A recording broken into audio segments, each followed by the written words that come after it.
السلام علیکم ورحمۃ اللہ وبرکاتہ۔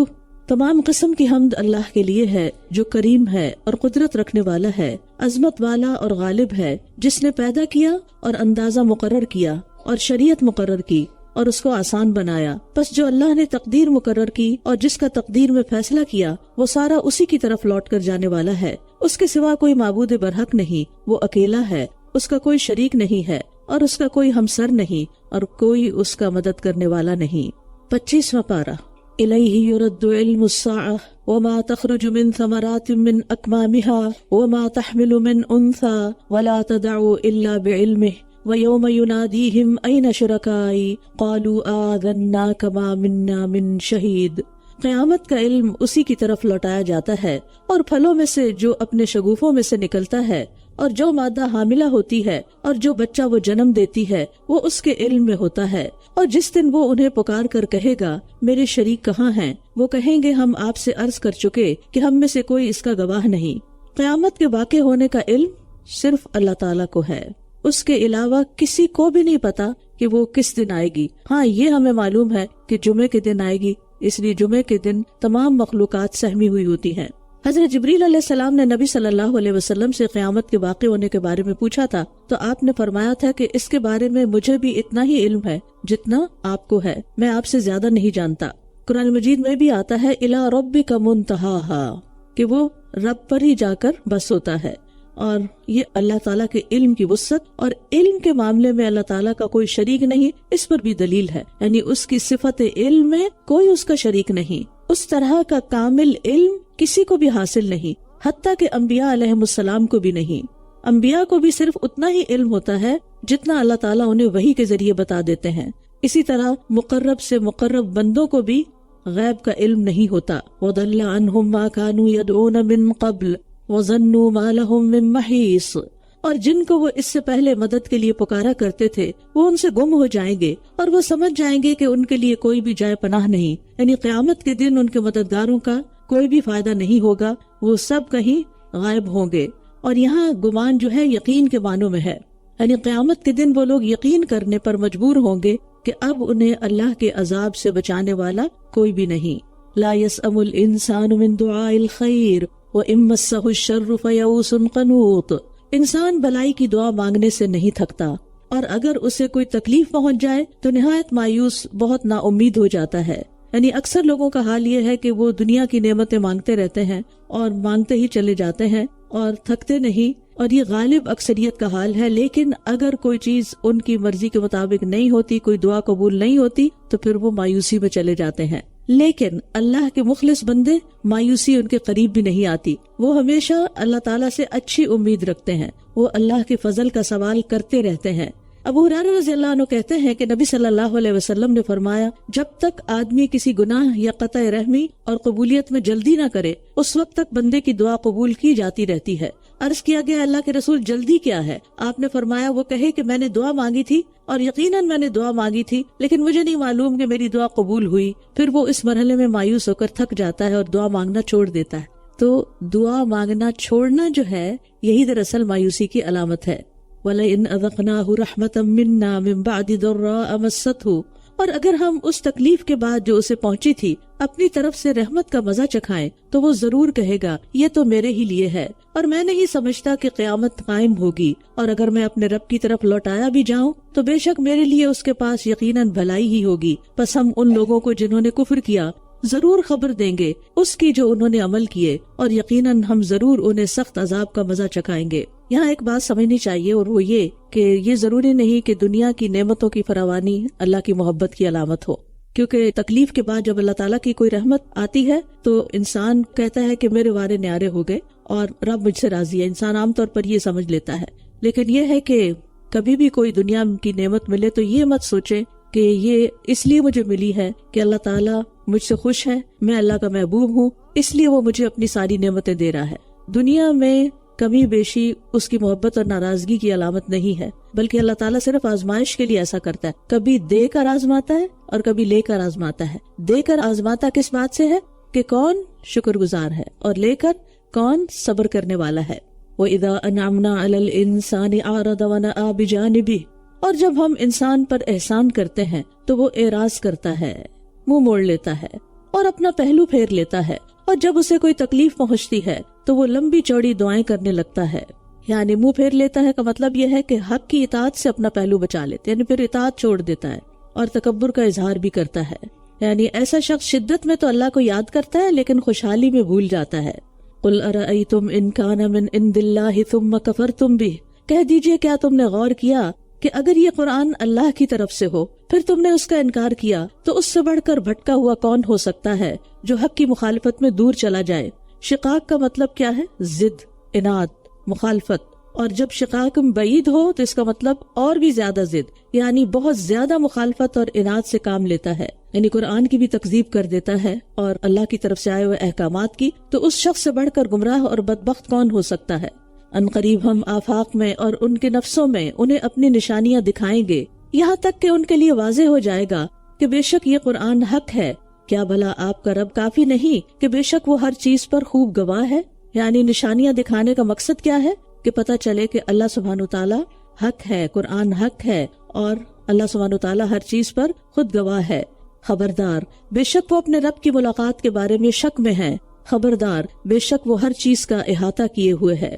یعنی اللہ سبحانہ وتعالیٰ ہر چیز کو جانتا ہے، ہمارے تمام اعمال کو بھی جانتا ہے، لہٰذا اس کے مطابق وہ سب سے حساب لے گا۔ اس لیے کسی کو بھی قیامت کے آنے میں اور مرنے کے بعد رب سے ملاقات کے بارے میں کوئی شک نہیں ہونا چاہیے، کیونکہ ایسے لوگ پھر اگر رب سے ملاقات کے بارے میں شک ہوتا ہے تو عمل کرنا چھوڑ دیتے ہیں۔ پتہ نہیں قیامت آئے گی کہ نہیں، پتہ نہیں حساب ہوگا کہ نہیں، پتہ نہیں جنت دوزخ ہے بھی کہ نہیں۔ یعنی جن لوگوں کا یہ حال ہوتا ہے پھر وہ عمل سے دور ہو جاتے ہیں۔ کہا جاتا ہے کہ عمر بن عبدالعزیز ایک مرتبہ ممبر پر چڑھے اور اللہ تعالیٰ کی حمد و ثنا کے بعد فرمایا، لوگوں میں نے تمہیں کسی نئی بات کے لیے جمع نہیں کیا بلکہ صرف اس لیے جمع کیا ہے کہ تمہیں یہ سنا دوں کہ روز جزا کے بارے میں نے خوب غور و فکر کیا ہے اور میں اس نتیجے پر پہنچا ہوں کہ اسے سچا جان کر عمل نہ کرنے والا احمق ہے اور جھوٹا جاننے والا ہلاک ہونے والا ہے۔ پھر آپ ممبر سے اتر گئے۔ یعنی مطلب یہ ہے کہ جو سچ مانتا ہے قیامت کو اور پھر اس کے لیے تیاری نہیں کرتا اور اس کی دہشت اور اس کی جو تکلیف دہ صورتحال ہے اس سے ڈر کے عمل نہیں کرتا، ایسے عمل جو اس دن اس خوف میں، اس گھبراہٹ میں اس کو امن دے سکے، اور پھر انسان لہو و لعب میں مبتلا ہو جاتا ہے، تو ایسا شخص جو ہے نہایت احمق ہے۔ ہم سب کو اللہ سے ملاقات کرنے کا شوق بھی ہونا چاہیے اور اس کی تیاری بھی کرنی چاہیے۔ جس سے ملاقات کا شوق ہوتا ہے پھر انسان اس کے لیے تیاری بھی کرتا ہے۔ سورۃ الشورى، حامیم عین سین قاف، کذالک یوحی الیک وإلی الذین من قبلک اللہ العزیز الحکیم۔ اسی طرح وہی کرتا ہے اللہ جو بڑا زبردست خوب حکمت والا ہے آپ کی طرف اور ان لوگوں کی طرف جو آپ سے پہلے تھے۔ یعنی جس طرح یہ قرآن آپ کی طرف نازل کیا گیا ہے اسی طرح آپ سے پہلے انبیاء پر بھی آسمانی کتابیں نازل ہوئی تھی، صحیفے اترے تھے، اور وہی کے ذریعے اللہ کا کلام ان تک آیا تھا جو فرشتے لے کر آئے تھے۔ نبی صلی اللہ علیہ وسلم پر بھی وہی آتی تھی۔ آپ سے پوچھا گیا تو آپ نے فرمایا کہ کبھی تو گھنٹی کی جھنکار کی طرح آتی ہے اور وہ کیفیت مجھ پہ بہت سخت ہوتی ہے، پھر وہ کیفیت موقوف ہو جاتی ہے اور میں اس وحی کو محفوظ کر لیتا ہوں، اور کبھی تو ایک فرشتہ انسانی شکل میں آتا ہے اور جو وہ کہتا ہے میں اسے یاد کر لیتا ہوں۔ حضرت عائشہ فرماتی ہے کہ میں نے سخت سردی میں مشاہدہ کیا کہ جب وحی کی کیفیت ختم ہوتی تھی تو آپ پسینے میں شرابور ہوتے اور آپ کی پیشانی سے پسینے کے قطرے گر رہے ہوتے تھے۔ تو کذالک یوحی الیک، یعنی جیسے آپ پر نازل ہوئی ہے اسی طرح پہلے لوگوں پر بھی نازل ہوئی۔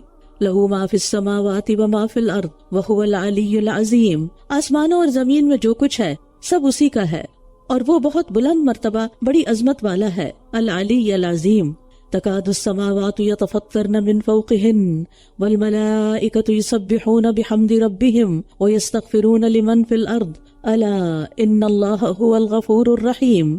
قریب ہے کہ آسمان اپنے اوپر سے پھٹ پڑے اور فرشتے اپنے رب کی حمد کے ساتھ تسبیح کرتے ہیں اور زمین والوں کے لیے بخشش کی دعائیں مانگتے ہیں۔ خبردار، بے شک اللہ ہی بہت بخشنے والا نہایت رحم کرنے والا ہے۔ یعنی اللہ سبحانہ وتعالیٰ اتنے عظیم ہیں، اتنے بڑے ہیں، اور ان کے روب اور جلال کا یہ عالم ہے کہ آسمان جیسی بڑی مخلوق وہ اللہ تعالیٰ کی ہیبت برداشت نہیں کر سکتی۔ قریب ہے کہ وہ پھٹ پڑے اللہ کے خوف سے، لیکن ایک ہم انسان ہیں کہ ہمیں نہ اللہ کی معرفت ہے، نہ اس کی عظمت کا احساس ہے، اور نہ ہی ہمارے دل کبھی پسیجتے ہیں، اور خوف سے ہمارے جسموں میں کب کبھی بھی کمی ہوتی ہے کہ ہم اللہ تعالیٰ کی عظمت کو کبھی محسوس کریں۔ اور پھر خاص طور پر کس بات پر آسمانوں کا پھٹنا ایک اور جگہ پر آتا ہے کہ جب لوگ یہ کہتے ہیں کہ اللہ نے اولاد بنا رکھی ہے، اور ملائکہ جو ہیں وہ اپنے رب کی حمد کے ساتھ تسبیح کرتے ہیں اور زمین والوں کے لیے بخشش کرتے ہیں، استغفار کرتے ہیں۔ پیچھے ہم نے پڑھا کہ وہ ایمان والوں کے لیے بخشش کرتے ہیں، اور یہاں ہے کہ سب کے لیے بخشش کی دعا کرتے ہیں۔ ہو سکتا ہے آپ کے ذہن میں خیال آئے کہ جو کافر یا مشرک ہوتا ہے اس کے لیے تو بخشش کی دعا نہیں کر سکتے، لیکن جب تک وہ زندہ ہے اس کی ہدایت کی دعا، اس کی بخشش کی دعا کر سکتے ہیں۔ تو فرشتے ساری زمین والوں کے لیے بھی دعائیں کرتے ہیں۔ یہ فرشتوں کی دراصل خیر خواہی اور عاجزی ہے، اور فرشتوں کے یہ اوصاف کیا ہم میں بھی پائے جاتے ہیں کہ ہم دوسرے لوگوں کو اپنی دعاؤں میں یاد رکھیں جو کسی بھی مشکل کا شکار ہیں یا نہیں ہیں۔ اسی لیے ہماری اکثر دعائیں جو ہیں ربنا کی، وہ جمع کسی کے میں آتی جس میں ہم سب کو شامل کر لیتے ہیں۔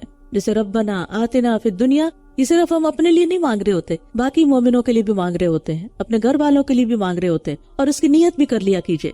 اور جن لوگوں نے اس کے سوا کچھ اور کارساز بنا رکھے ہیں، اللہ ہی ان پر نگران ہے اور آپ ان پر ذمہ دار نہیں ہیں۔ یعنی مواخذہ کرنا اللہ کا کام ہے، آپ کا کام نہیں۔ آپ ان کو سیدھے رستے کی ہدایت دیتے جائیں، اگر وہ سیدھے رستے پر نہیں آتے تو پھر اللہ تعالیٰ ہی ان کو پکڑے گا، آپ اپنے کام کو کرتے جائیے۔ تو اس سے یہ پتہ چلتا ہے کہ ہمیں بھی کسی کو کچھ بتانے کے بعد پھر ججمنٹل نہیں ہونا چاہیے کہ وہ کر نہیں رہا اور پھر اس کی غیبت اور برائی ادھر ادھر کرنا شروع کر دیں۔ ہمارا کام ہے کسی کو بتانا، اور اس کے بعد وہ کیا کرتا ہے وہ اس کی اپنی ذمہ دار، وہ اس کا اور اس کے رب کے بیچ میں معاملہ ہے۔ اور اسی طرح ہم نے آپ کی طرف عربی قرآن کی وحی کی ہے تاکہ آپ بستیوں کے مرکز مکہ والوں کو اور جو اس کے ارد گرد ہیں ان کو خبردار کر دیں اور انہیں جمع ہونے کے دن سے ڈرائیں جس میں کوئی شک نہیں، ایک گروہ جنت میں ہوگا اور ایک گروہ بھڑکتی ہوئی آگ میں۔ یہاں پر قرآن مجید کو عربی میں نازل کرنے کی وجہ بتائی جا رہی ہے تاکہ آپ ام القریٰ، مکہ کو ام القریٰ کہتے ہیں، بستیوں کی ماں، جو اس میں ہے اور جو اس کے آس پاس ہیں ان کو اس میں خبردار کریں۔ بات یہ ہے کہ مکہ والوں کو تو آپ عربی زبان میں خبردار کریں، جو آس پاس کی بستیاں قریب قریب کی جو عربی جانتی ہیں وہ تو سمجھ جائیں گی، لیکن باقیوں کا کیا ہوگا؟ تو ظاہر ہے کہ ہر زبان میں تو قرآن نہیں آ سکتا تھا۔ نبی صلی اللہ علیہ وسلم کی نبوت آخری نبوت تھی، کسی ایک زبان کو ہی سلیکٹ کیا جانا تھا، اور اس کے لیے وہ زبان سلیکٹ کی گئی کہ جس میں سب سے زیادہ وسعت ہے، اور الفاظ کے صحیح معنی جو ہیں کہ کس موقع کے لیے کیا لفظ استعمال کرنا چاہیے وہ صرف عربی زبان کے اندر ہی وسعت ہے۔ اب مثال کے طور پر آپ دیکھیے کہ سحری کا وقت ہوتا ہے، پھر فجر کا وقت ہوتا ہے، پھر اس کے بعد شروق ہوتا ہے، پھر اس کے بعد ضحیٰ کا وقت ہوتا ہے، پھر اس کے بعد ظہیرہ ہوتا ہے، پھر عصر ہوتا ہے، پھر مغرب ہوتا ہے۔ اب صرف یہ آفٹر نون اور مارننگ نہیں ہے، اور پھر عشی ہے، بکرہ ہے، عشی ہے، بکرتم و اسیلہ ہے، اور پھر اس کے بعد عتمہ ہے، اور اس کے علاوہ بھی بہت سے لفظ ہیں جو صرف دن رات کے مختلف اوقات کو ڈسکرائب کرتے ہیں۔ آپ مجھے اس کے پیرالل کسی زبان میں اتنے لفظ لا کر دکھائیے۔ اب اگر انگریزی میں قرآن نازل ہوتا تو ہم نمازوں کے اوقات کو کیا کہتے ہیں؟ ان کے لیے الگ لفظ تو نہیں ہوتے۔ تو مراد یہ ہے کہ ہر رسول اس کی قوم کی زبان میں بھیجا گیا، اسی طرح آپ صلی اللہ علیہ وسلم پر عربی زبان میں قرآن نازل کیا گیا کیونکہ آپ کی قوم یہی زبان بولتی اور سمجھتی ہے۔ اور یہاں قیامت کے دن کو یوم الجمع کہا گیا ہے، جس میں اگلے پچھلے تمام انسان جمع ہوں گے، ظالم، مظلوم، مومن، کافر، مشرک، موحد، سب کے سب۔ وَلَوْ شَاءَ اللَّهُ لَجَعَلَهُمْ أُمَّةً وَاحِدَةً، اور اگر اللہ چاہتا تو انہیں ایک ہی امت بنا دیتا، لیکن وہ جسے چاہتا ہے اپنی رحمت میں داخل کرتا ہے، اور جو ظالم ہیں ان کے لیے نہ کوئی دوست ہے اور نہ ہی کوئی مددگار، یعنی اللہ ظالموں کا مددگار نہیں۔ ام اتخذوا من دونه اولیاء فاللہ هو الولی، کیا انہوں نے اس کے سوا کچھ اور کارساز بنا رکھے ہیں؟ بس اللہ وہی اصل کارساز ہے، اور وہی مردوں کو زندہ کرے گا، اور وہ ہر چیز پر خوب قدرت رکھنے والا ہے۔ اللہ تعالیٰ کا ایک نام الولی بھی ہے جو ولا سے ہے۔ ولا کہتے ہیں محبت کو، قرب کو، اور ولایت کہتے ہیں کہ یعنی کسی کو کسی کے قربت حاصل ہو گئی۔ تو اللہ سبحانہ وتعالیٰ جو ہے وہ اصل ولی ہے، لیکن لوگوں نے اس کو چھوڑ کر اوروں کو اپنا مددگار سمجھا ہوا ہے، اوروں کو اپنی محبت کا مرکز بنایا ہوا ہے۔ اور جس چیز میں بھی تم نے اختلاف کیا ہے تو اس کا فیصلہ اللہ کے سپرد ہے، وہی اللہ میرا رب ہے، اسی پر میں نے توکل کیا اور اسی کی طرف میں رجوع کرتا ہوں۔ یہاں اختلاف سے مراد دین کا اختلاف ہے، تو یہ اختلاف لوگوں کے درمیان تو حل ہونے والا نہیں۔ فحکمہ الی اللہ، یعنی اللہ کی طرف رجوع کرنا چاہیے، کتاب الہی کو میزان بنانا چاہیے۔ اس کے باوجود بھی اگر لوگ اختلاف کرتے ہیں تو قیامت کے دن فیصلہ ہو جائے گا کہ حق پر کون ہے اور کون نہیں۔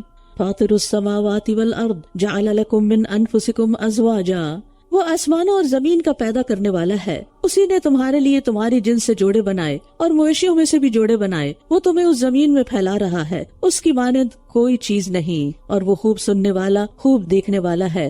لیس کمثلہ شیء وہو السمیع البصیر۔ اسماء و صفات یعنی اللہ سبحانہ وتعالیٰ کے نام اور صفات کے بارے میں یہ بہت جامع آیت ہے، ایک مرکزی آیت ہے، کیا کہ اللہ تعالیٰ کی جتنی بھی صفات ہیں ان صفات میں کوئی اس جیسا نہیں. یعنی بعض اوقات اللہ السمیع ہے تو بندوں کو بھی ہم سننے والا سمیع کہہ سکتے ہیں کہ بندے بھی سنتے، لیکن دونوں میں کوئی مماثلت نہیں. لیس کمثلہ شیء، بندوں کا سننا اور اللہ کا سننا دو مختلف چیزیں ہیں. ابن تیمیہ کہتے ہیں کہ امت کے اسلاف اور ان کے اماموں کا طریقہ یہ تھا کہ وہ اللہ کو اسی صفت کے ساتھ متصف کرتے تھے جو اس نے خود بیان کی یا جو اس کے رسول نے بیان کی، بغیر تحریف کے یعنی تبدیل کیے، بغیر تعطیل کے کہ اس صفت کا انکار کیا جائے، بغیر تکییف کے کہ اس کی کوئی کیفیت بتائی جائے، بغیر تمثیل کے کہ اس کی کوئی مثال دی جائے. یعنی اللہ سبحانہ وتعالی لیس کمثلہ شیء، جیسی اس نے اپنی صفات بیان کی ہیں ہمیں وہ ویسی ہی مان لینی چاہیے کہ اللہ سبحانہ وتعالی نے اپنے بارے میں جو بتایا ہے، اور سب سے زبردست جو اوتھینٹک ذریعہ ہے اللہ کو جاننے کا وہ قرآن ہے.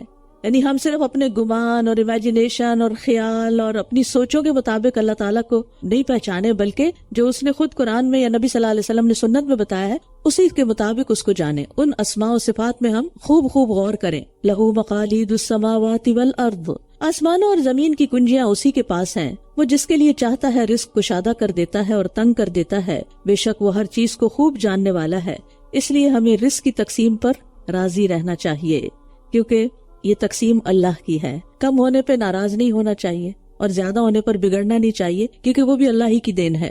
شرع لکم من الدین ما وصی بہ نوحا، اس نے تمہارے لیے دین کا وہی طریقہ مقرر کیا ہے جس کا تاکیدی حکم اس نے نوح کو دیا، اور وہ جو ہم نے آپ کی طرف وحی کیا، اور جس کی وصیت ہم نے ابراہیم اور موسیٰ اور عیسیٰ کو کی تھی کہ دین کو قائم رکھنا اور اس میں تفرقہ نہ ڈالنا. جس چیز کی طرف آپ انہیں بلا رہے ہیں وہ مشرکوں پر بہت گراں ہے. اللہ جسے چاہتا ہے اپنی طرف چن لیتا ہے، اور وہ اپنی طرف اس کو ہدایت دیتا ہے جو اس کی طرف رجوع کرتا ہے. یہاں شرک کو تفرقہ کہا گیا ہے اور اسی لیے اس کو منع کیا گیا. یعنی تمام انبیاء توحید کی دعوت دیتے رہے ہیں، اور الگ کون ہوئے، جدا کون ہوئے، تفرقہ کنہوں نے کیا؟ جنہوں نے شرک کیا. تو نوح علیہ السلام نے بھی اپنی قوم کو توحید کی وصیت کی تھی. رسول اللہ صلی اللہ علیہ وسلم نے فرمایا بے شک اللہ کے نبی نوح علیہ السلام کی وفات کا وقت جب قریب آیا تو انہوں نے اپنے بیٹے سے فرمایا کہ میں تمہیں ایک وصیت کر رہا ہوں جس میں تمہیں 2 باتوں کا حکم دیتا ہوں اور 2 باتوں سے روکتا ہوں. میں تمہیں اس بات کا حکم دیتا ہوں کہ لا الہ الا اللہ کا اقرار کرتے رہنا، کیونکہ اگر 7 آسمان اور 7 زمینوں کو ترازو کے ایک پلڑے میں رکھا جائے اور لا الہ الا اللہ کو دوسرے پلڑے میں، تو لا الہ الا اللہ کا پلڑا جھک جائے گا. اتنا وزنی کلمہ ہے یہ. یعنی ایمان لانے اور نہ لانے میں بہت بڑا فرق ہے. اور اگر 7 آسمان اور 7 زمینیں ایک بند کڑے کی شکل اختیار کر لیں تو لا الہ الا اللہ اس کو بھی توڑ دے گا. اور دوسرا یہ کہ سبحان اللہ و بحمدہ کا ورد کرتے رہنا، یہ ہر چیز کی نماز ہے اور اس کے ذریعے مخلوق کو رزق ملتا ہے. تو گویا یہ رزق کی کنجی بھی ہے. اور میں تمہیں شرک اور تکبر سے منع کرتا ہوں. عرض کیا گیا یا رسول اللہ یہ شرک تو ہم نے پہچان لیا، تکبر کیا ہے؟ کیا یہ ہے کہ ہم میں سے کسی کے پاس بہت ہی خوبصورت جوتے ہوں اور اس کے بہت ہی خوبصورت تسمے ہوں؟ فرمایا نہیں. عرض کیا گیا کسی کے پاس احباب ہوں جو اس کے پاس ادب سے بیٹھتے ہوں؟ آپ نے فرمایا یہ بھی نہیں. عرض کیا گیا یا رسول اللہ تو پھر تکبر کیا ہے؟ آپ صلی اللہ علیہ وسلم نے فرمایا حق کو ٹھکرا دینا اور لوگوں کو حقیر سمجھنا. تو یہاں پر تمام انبیاء کو ایک ہی دین دیا گیا، چاہے نوح علیہ السلام ہو یا ابراہیم علیہ السلام یا موسیٰ علیہ السلام یا عیسیٰ علیہ السلام یا پھر محمد صلی اللہ علیہ وسلم. مجاہد کہتے ہیں، مفسر ہے یہ، اللہ نے کوئی نبی نہیں بھیجا مگر اس کو نماز قائم کرنے، زکوٰۃ ادا کرنے، اللہ کے لیے اپنی اطاعت کا اقرار کرنے کی وصیت کی. بس یہی اللہ کا وہ دین ہے جو اس نے ان کے لیے مشروع کیا. شرع لکم من الدین ما وصی بہ نوحا، یعنی محمد صلی اللہ علیہ وسلم کو بھی وہی دین ملا ہے جو گزشتہ انبیاء کو ملا تھا. اور انہوں نے آپس کی سرکشی کی وجہ سے علم آ جانے کے بعد تفرقہ ڈالا، اور اگر ایک بات آپ کے رب کی طرف سے ایک وقت مقرر تک پہلے سے ہی طے شدہ نہ ہوتی تو ضرور ان کے درمیان فیصلہ کر دیا جاتا. اور بے شک جو لوگ ان کے بعد اس کتاب کے وارث بنائے گئے ہیں وہ اس کے متعلق بے چین کر دینے والے شک میں مبتلا ہیں. یعنی بعد میں جو ان کے فالوورز سے انبیاء کے، انہوں نے پھر تفرقہ شروع کر دیا. ان کو سزا دی جا سکتی تھی لیکن اللہ نے ہر ایک کے لیے ایک وقت مقرر کیا ہوا ہے. افراد کی بھی زندگی کا وقت مقرر ہے اور اقوام کی زندگی کا بھی.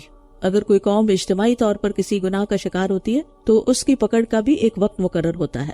وَلِذَلِكَ فَادْعُ وَاسْتَقِمْ كَمَا أُمِرْتَ، بس آپ اسی کی طرف دعوت دیجیے اور ثابت قدم رہیے جیسا کہ آپ حکم دیے گئے ہیں، اور ان کی خواہشات کی ہرگز پیروی نہ کیجیے. اور کہہ دیجیے کہ اللہ نے جو بھی کتاب نازل کی ہے میں اس پر ایمان لایا، اور مجھے حکم دیا گیا ہے کہ میں تمہارے درمیان عدل کرتا رہوں.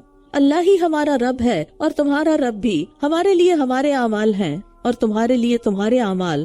ہمارے اور تمہارے درمیان کوئی جھگڑا نہیں، اللہ ہمیں آپس میں جمع کرے گا اور اسی کی طرف لوٹ کر جانا ہے۔ تو اس سے نبی صلی اللہ علیہ وسلم کو تاکید کی جا رہی ہے کہ آپ پر جو وحی کی جا رہی ہے یہ بالکل پاک صاف اور ستھرا دین ہے، ہر طرح کی آلائشوں سے مبرہ، لہٰذا آپ اہل کتاب کی باتوں سے بے نیاز ہو کر اسی دین پر قائم رہیے، اس میں کسی قسم کی کوئی تبدیلی گوارا نہ کیجیے اور کسی سے مذاکرہ کرنے اور سمجھوتا کرنے کی بھی ضرورت نہیں، اور سب کو بتا دیجیے کہ میں وہی کروں گا جو اللہ نے مجھے حکم دیا ہے۔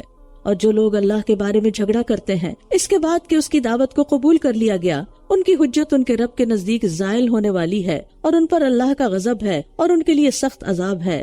یعنی مشرکین ہو یا یہود و نصارہ مسلمانوں سے جھگڑتے رہتے تھے، اور ان کا مقصد کیا ہوتا تھا کہ جنہوں نے اللہ اور اس کے رسول کی بات مان لی ہے انہیں کسی طرح راہ راست سے ہٹا دیں بحث مباحثے کر کے، اور کبھی کہتے کہ ہمارا دین تمہارے سے بہتر ہے اور ہمارا نبی تمہارے سے بہتر ہے۔ تو مکہ میں مسلمانوں کو انفرادی اور اجتماعی طور پر مشرکین سے تکلیفیں پہنچ رہی تھی، مدینہ میں آ کر زیادہ تر تکالیف پھر اہل کتاب سے پہنچنا شروع ہوئیں، تو یہاں پر اس کا حل بتایا گیا ہے کہ لا حجت بیننا و بینکم اللہ الذی انزل الکتاب بالحق والمیزان، اللہ وہ ہے جس نے کتاب اور میزان کو حق کے ساتھ اتارا ہے، اور کیا چیز بتائے آپ کو کہ شاید قیامت قریب ہی ہو۔ الکتاب سے مراد جن سے کتب، یعنی جتنی بھی کتابیں پچھلے پیغمبروں پر نازل ہوئیں وہ سب سچی تھی، حق تھی، اور بطور خاص قرآن مجید۔ اللہ الذی انزل الکتاب بالحق، تو کتاب سے مراد یا پچھلی تمام کتب یا پھر قرآن مجید۔ جو لوگ اس پر ایمان نہیں لاتے وہ اسے جلدی مانتے ہیں، اور جو لوگ ایمان لائے ہیں وہ اس سے ڈرنے والے ہیں، اور وہ جانتے ہیں کہ بے شک وہ حق ہے۔ خبردار، بے شک وہ لوگ جو قیامت کے بارے میں جھگڑا کرتے ہیں یقیناً وہ دور کی گمراہی میں مبتلا ہیں۔ یہ قیامت کے مطالبے میں کچھ سنجیدہ نہیں تھے، یہ دراصل مذاق اڑا رہے تھے۔ تم کہتے ہو قیامت آئے گی، کہاں ہے قیامت؟ ابھی تک تو نہیں آئی۔ اللہ لطیف بعبادہ، اللہ اپنے بندوں پر بہت مہربان ہے، وہ جسے چاہتا ہے رزق دیتا ہے، اور وہ بہت قوت والا، خوب غلبے والا ہے۔ اللہ سبحانہ وتعالیٰ کا ایک نام اللطیف ہے، خفیہ طریقے سے اپنے بندے کو اپنی رحمت پہنچاتا ہے، مایوس کو تھام لینے والا ہے، اس پر لطف و کرم کرنے والا ہے۔ من کان یرید حرث الآخرۃ نزد لہ فی حرثہ ومن کان یرید حرث الدنیا نؤتہ منہا وما لہ فی الآخرۃ من نصیب۔ بڑی ہی اہم آیت ہے۔ جو کوئی آخرت کی کھیتی چاہتا ہے، دنیا کیا ہے؟ کھیت بونے کی جگہ ہے، اور فصل کاٹنے کی جگہ آخرت ہے۔ اب ہم جو بھی عمل کر رہے ہیں وہ دراصل کیا ہے؟ یہاں سیڈز بو رہے ہیں۔ تو ہم میں سے کون یہ چاہتا ہے کہ جو آج ہم بوئے وہ یہی کاٹ لیں، اور کون ہے جو یہ چاہتا ہے کہ جو آج ہم بوئے وہ کل ہمیں ملے؟ تو جو کوئی آخرت کی کھیتی چاہتا ہے ہم اس کے لیے اس کی کھیتی میں اضافہ کر دیں گے، یعنی اس کو ترقی ملے گی، ایک کھجور جو ہے وہ ایک بہت پہاڑ برابر ہو جائے گی۔ اور جو کوئی دنیا کی کھیتی چاہتا ہے ہم اسے اس میں سے کچھ دے دیں گے، یعنی جتنا ہم چاہیں گے، اور آخرت میں اس کے لیے کوئی حصہ نہیں ہوگا۔ تو اس میں پھر یاد دہانی کرا دی گئی ہے، یعنی آپ دیکھیں کہ ایک مضمون پہ بات چل رہی ہوتی، بیچ میں ایک ایسی آیت آ جاتی ہے جو ہمیں جھنجھوڑ کے رکھ دیتی ہے کہ دیکھو جو بھی کرنا ہے اللہ کے لیے کرنا ہے، خالصتاً اس کی رضا کے لیے، کیونکہ وہ صرف اس عمل کو قبول کرتا ہے جو خالص اس کے لیے کیا جائے اور اس سے صرف اس کا چہرہ مقصود ہو۔ اور پھر یہ کہ اپنی ہر نیکی کا بدلہ، ہر عبادت کا بدلہ، ہر دعا کا بدلہ ہم یہ چاہیں کہ یہی ملتا جائے، تو پھر آخرت کے لیے کیا رکھا ہم نے؟ ابو ہریرہ کہتے ہیں رسول اللہ صلی اللہ علیہ وسلم نے فرمایا، جس نے دنیا طلب کی اس نے اپنی آخرت کو نقصان دیا، اور جس نے آخرت کا مطالبہ کیا اس نے اپنی دنیا کو نقصان دیا، بس تم باقی رہنے والی زندگی کے بدلے فنا ہونے والی دنیا کا نقصان ہونے دو۔ مطلب یہ کہ بہت دفعہ کانفلکٹ ہو جاتا ہے نا دنیا اور آخرت میں۔ انسان اگر دنیا زیادہ چاہتا ہے تو وہ ایسی چیز کو اختیار کر لیتا ہے جو چاہے اللہ کی ناراضگی کی ہو لیکن اس سے دنیا کا فائدہ ہو رہا ہو، اور ادروائز یہ ہے کہ انسان سوچتا ہے کہ نہیں یہ میری آخرت کے لیے نقصان دہ، لہٰذا مجھے یہ چیز نہیں چاہیے یا نہیں کرنا۔ تو ہر ایک کی اپنی اپنی ایک طلب ہوتی ہے، تو بنیادی طور پر یہی ہے کہ ہمیں جو نیکی کرنی ہے وہ آخرت کے لیے کرنی ہے۔ رسول اللہ صلی اللہ علیہ وسلم نے فرمایا، اس امت کو عظمت، رفعت، دین اور نصرت اور زمین میں اقتدار کی خوشخبری دے دو، یہ امت بڑی ترقی کرے گی۔ سو جو ان میں سے آخرت کا عمل دنیا کے لیے کرے گا اس کا آخرت میں کوئی حصہ نہیں ہوگا۔ ومن اراد الآخرۃ وسعى لها سعيها، آخرت کے لیے پھر انسان کوشش کرے۔ پھر فرمایا، کیا ان کے لیے کچھ ایسے شریک ہیں جنہوں نے ان کے لیے دین کا ایسا طریقہ مقرر کر دیا ہے جس کی اللہ نے اجازت نہیں دی، اور اگر فیصلے کی بات طے نہ ہو چکی ہوتی تو ضرور ان کے درمیان فیصلہ کر دیا جاتا، اور بے شک ان ظالموں کے لیے دردناک عذاب ہے۔ تو اس سے پتہ چلتا ہے کہ اللہ نے اپنے نبی کی زبان سے جو شریعت مقرر کی ہے وہ قیامت تک کے لیے ہے۔ آپ ظالموں کو دیکھیں گے کہ وہ اپنے ان اعمال کے وبال سے ڈر رہے ہوں گے جو انہوں نے کمائے، اور وہ ان پر واقع ہو کر رہے گا، اور جو لوگ ایمان لائے اور انہوں نے نیک عمل کیے وہ جنتوں کے باغوں میں ہوں گے، فی روضات الجنات، ان کے لیے ان کے رب کے ہاں وہ سب ہوگا جو وہ چاہیں گے، یہی بہت بڑا فضل ہے۔ روضہ کہتے ہیں ایسے باغ کو جس میں پانی اور درخت ہوتے ہیں، یعنی پانی اس جگہ کو ہر طرف سے گھیرے ہوئے ہوتا ہے اور اس کے ارد گرد سبزہ بھی ہوتا ہے۔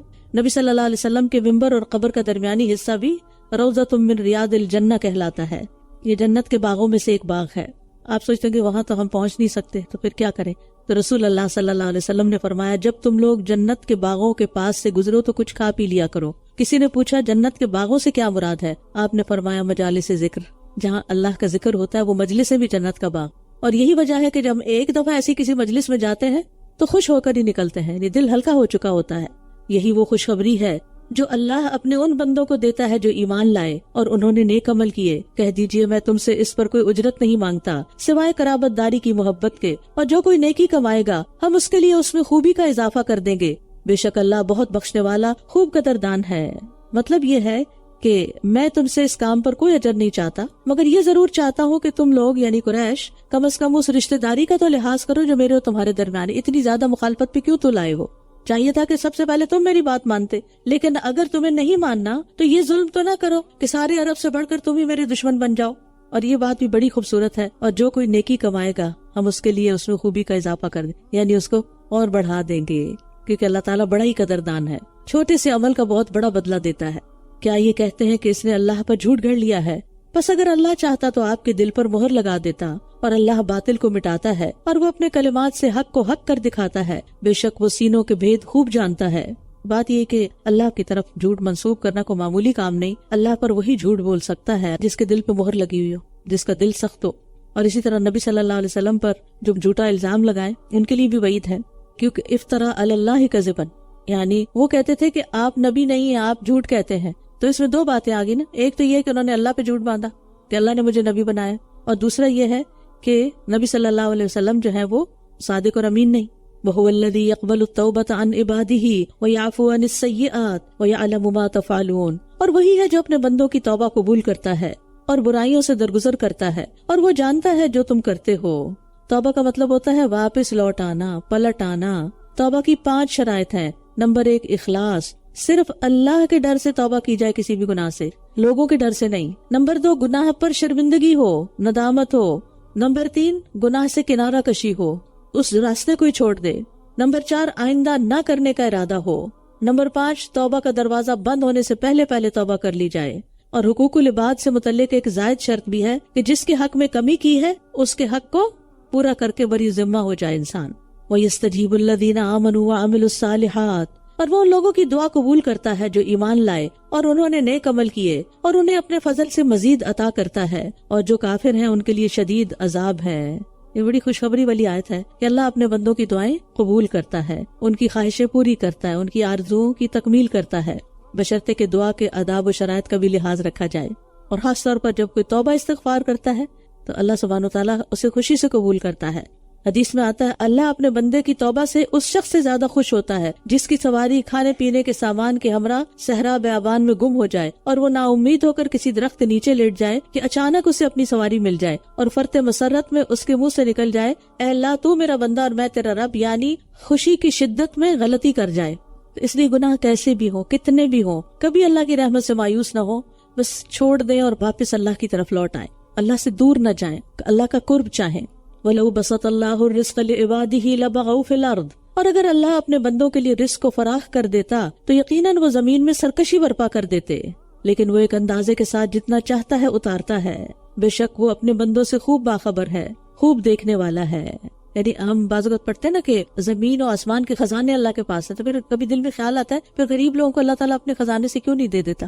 اس میں بھی ایک حکمت ہے، اور وہ یہاں بتایا جا رہا ہے کہ اگر ہر ایک کو وہ فراخ رزق دیتا تو لوگ زمین میں سرکشی برپا کر دیتے، فساد اور فتنہ برپا ہو جاتا۔ ابھی کچھ کم نہیں، لیکن پھر تو کوئی حال نہ رہتا، کوئی کسی کی بات نہ سنتا، اور ویسے بھی دنیا کی کشادگی جو ہے وہ غفلت کا باعث بنتی ہے۔ رسول اللہ صلی اللہ علیہ وسلم نے فرمایا اللہ کی قسم میں تمہارے بارے میں فقر سے نہیں ڈرتا ہوں، لیکن میں اس بات سے ڈرتا ہوں کہ دنیا تم پر کشادہ کر دی جائے گی جس طرح تم سے پہلے لوگوں پر دنیا کشادہ کی گئی تھی، تو تم ایک دوسرے سے آگے بڑھنے لگو جس طرح وہ ایک دوسرے سے آگے بڑھنے لگے، اور وہ تمہیں غافل کر دے جس طرح ان لوگوں کو غافل کر دیا تھا۔ یعنی دنیا کا مال و متاع جب زیادہ مل جاتا ہے تو عموماً انسان غافل ہو جاتا ہے، نمازوں میں تاخیر، سستی، بعض اوقات پھر چھوڑنے لگ جاتا ہے۔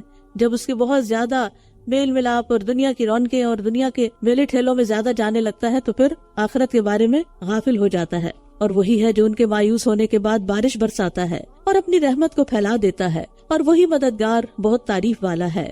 قتادہ کہتے ہیں کہ عمر بن خطاب سے کہا گیا کہ زمین خشک سالی کا شکار ہو گئی ہے اور لوگ مایوس ہو گئے ہیں. تو حضرت عمر نے کہا اب بارش ضرور ہوگی, کیونکہ اوپر آیت میں ہے اور وہی ہے جو ان کے مایوس ہونے کے بعد بارش برساتا ہے. تو انہوں نے کہا کہ اگر لوگ مایوس ہو گئے تو بارش برسے گی, اور بارش کے وقت دعا بھی قبول ہوتی ہے.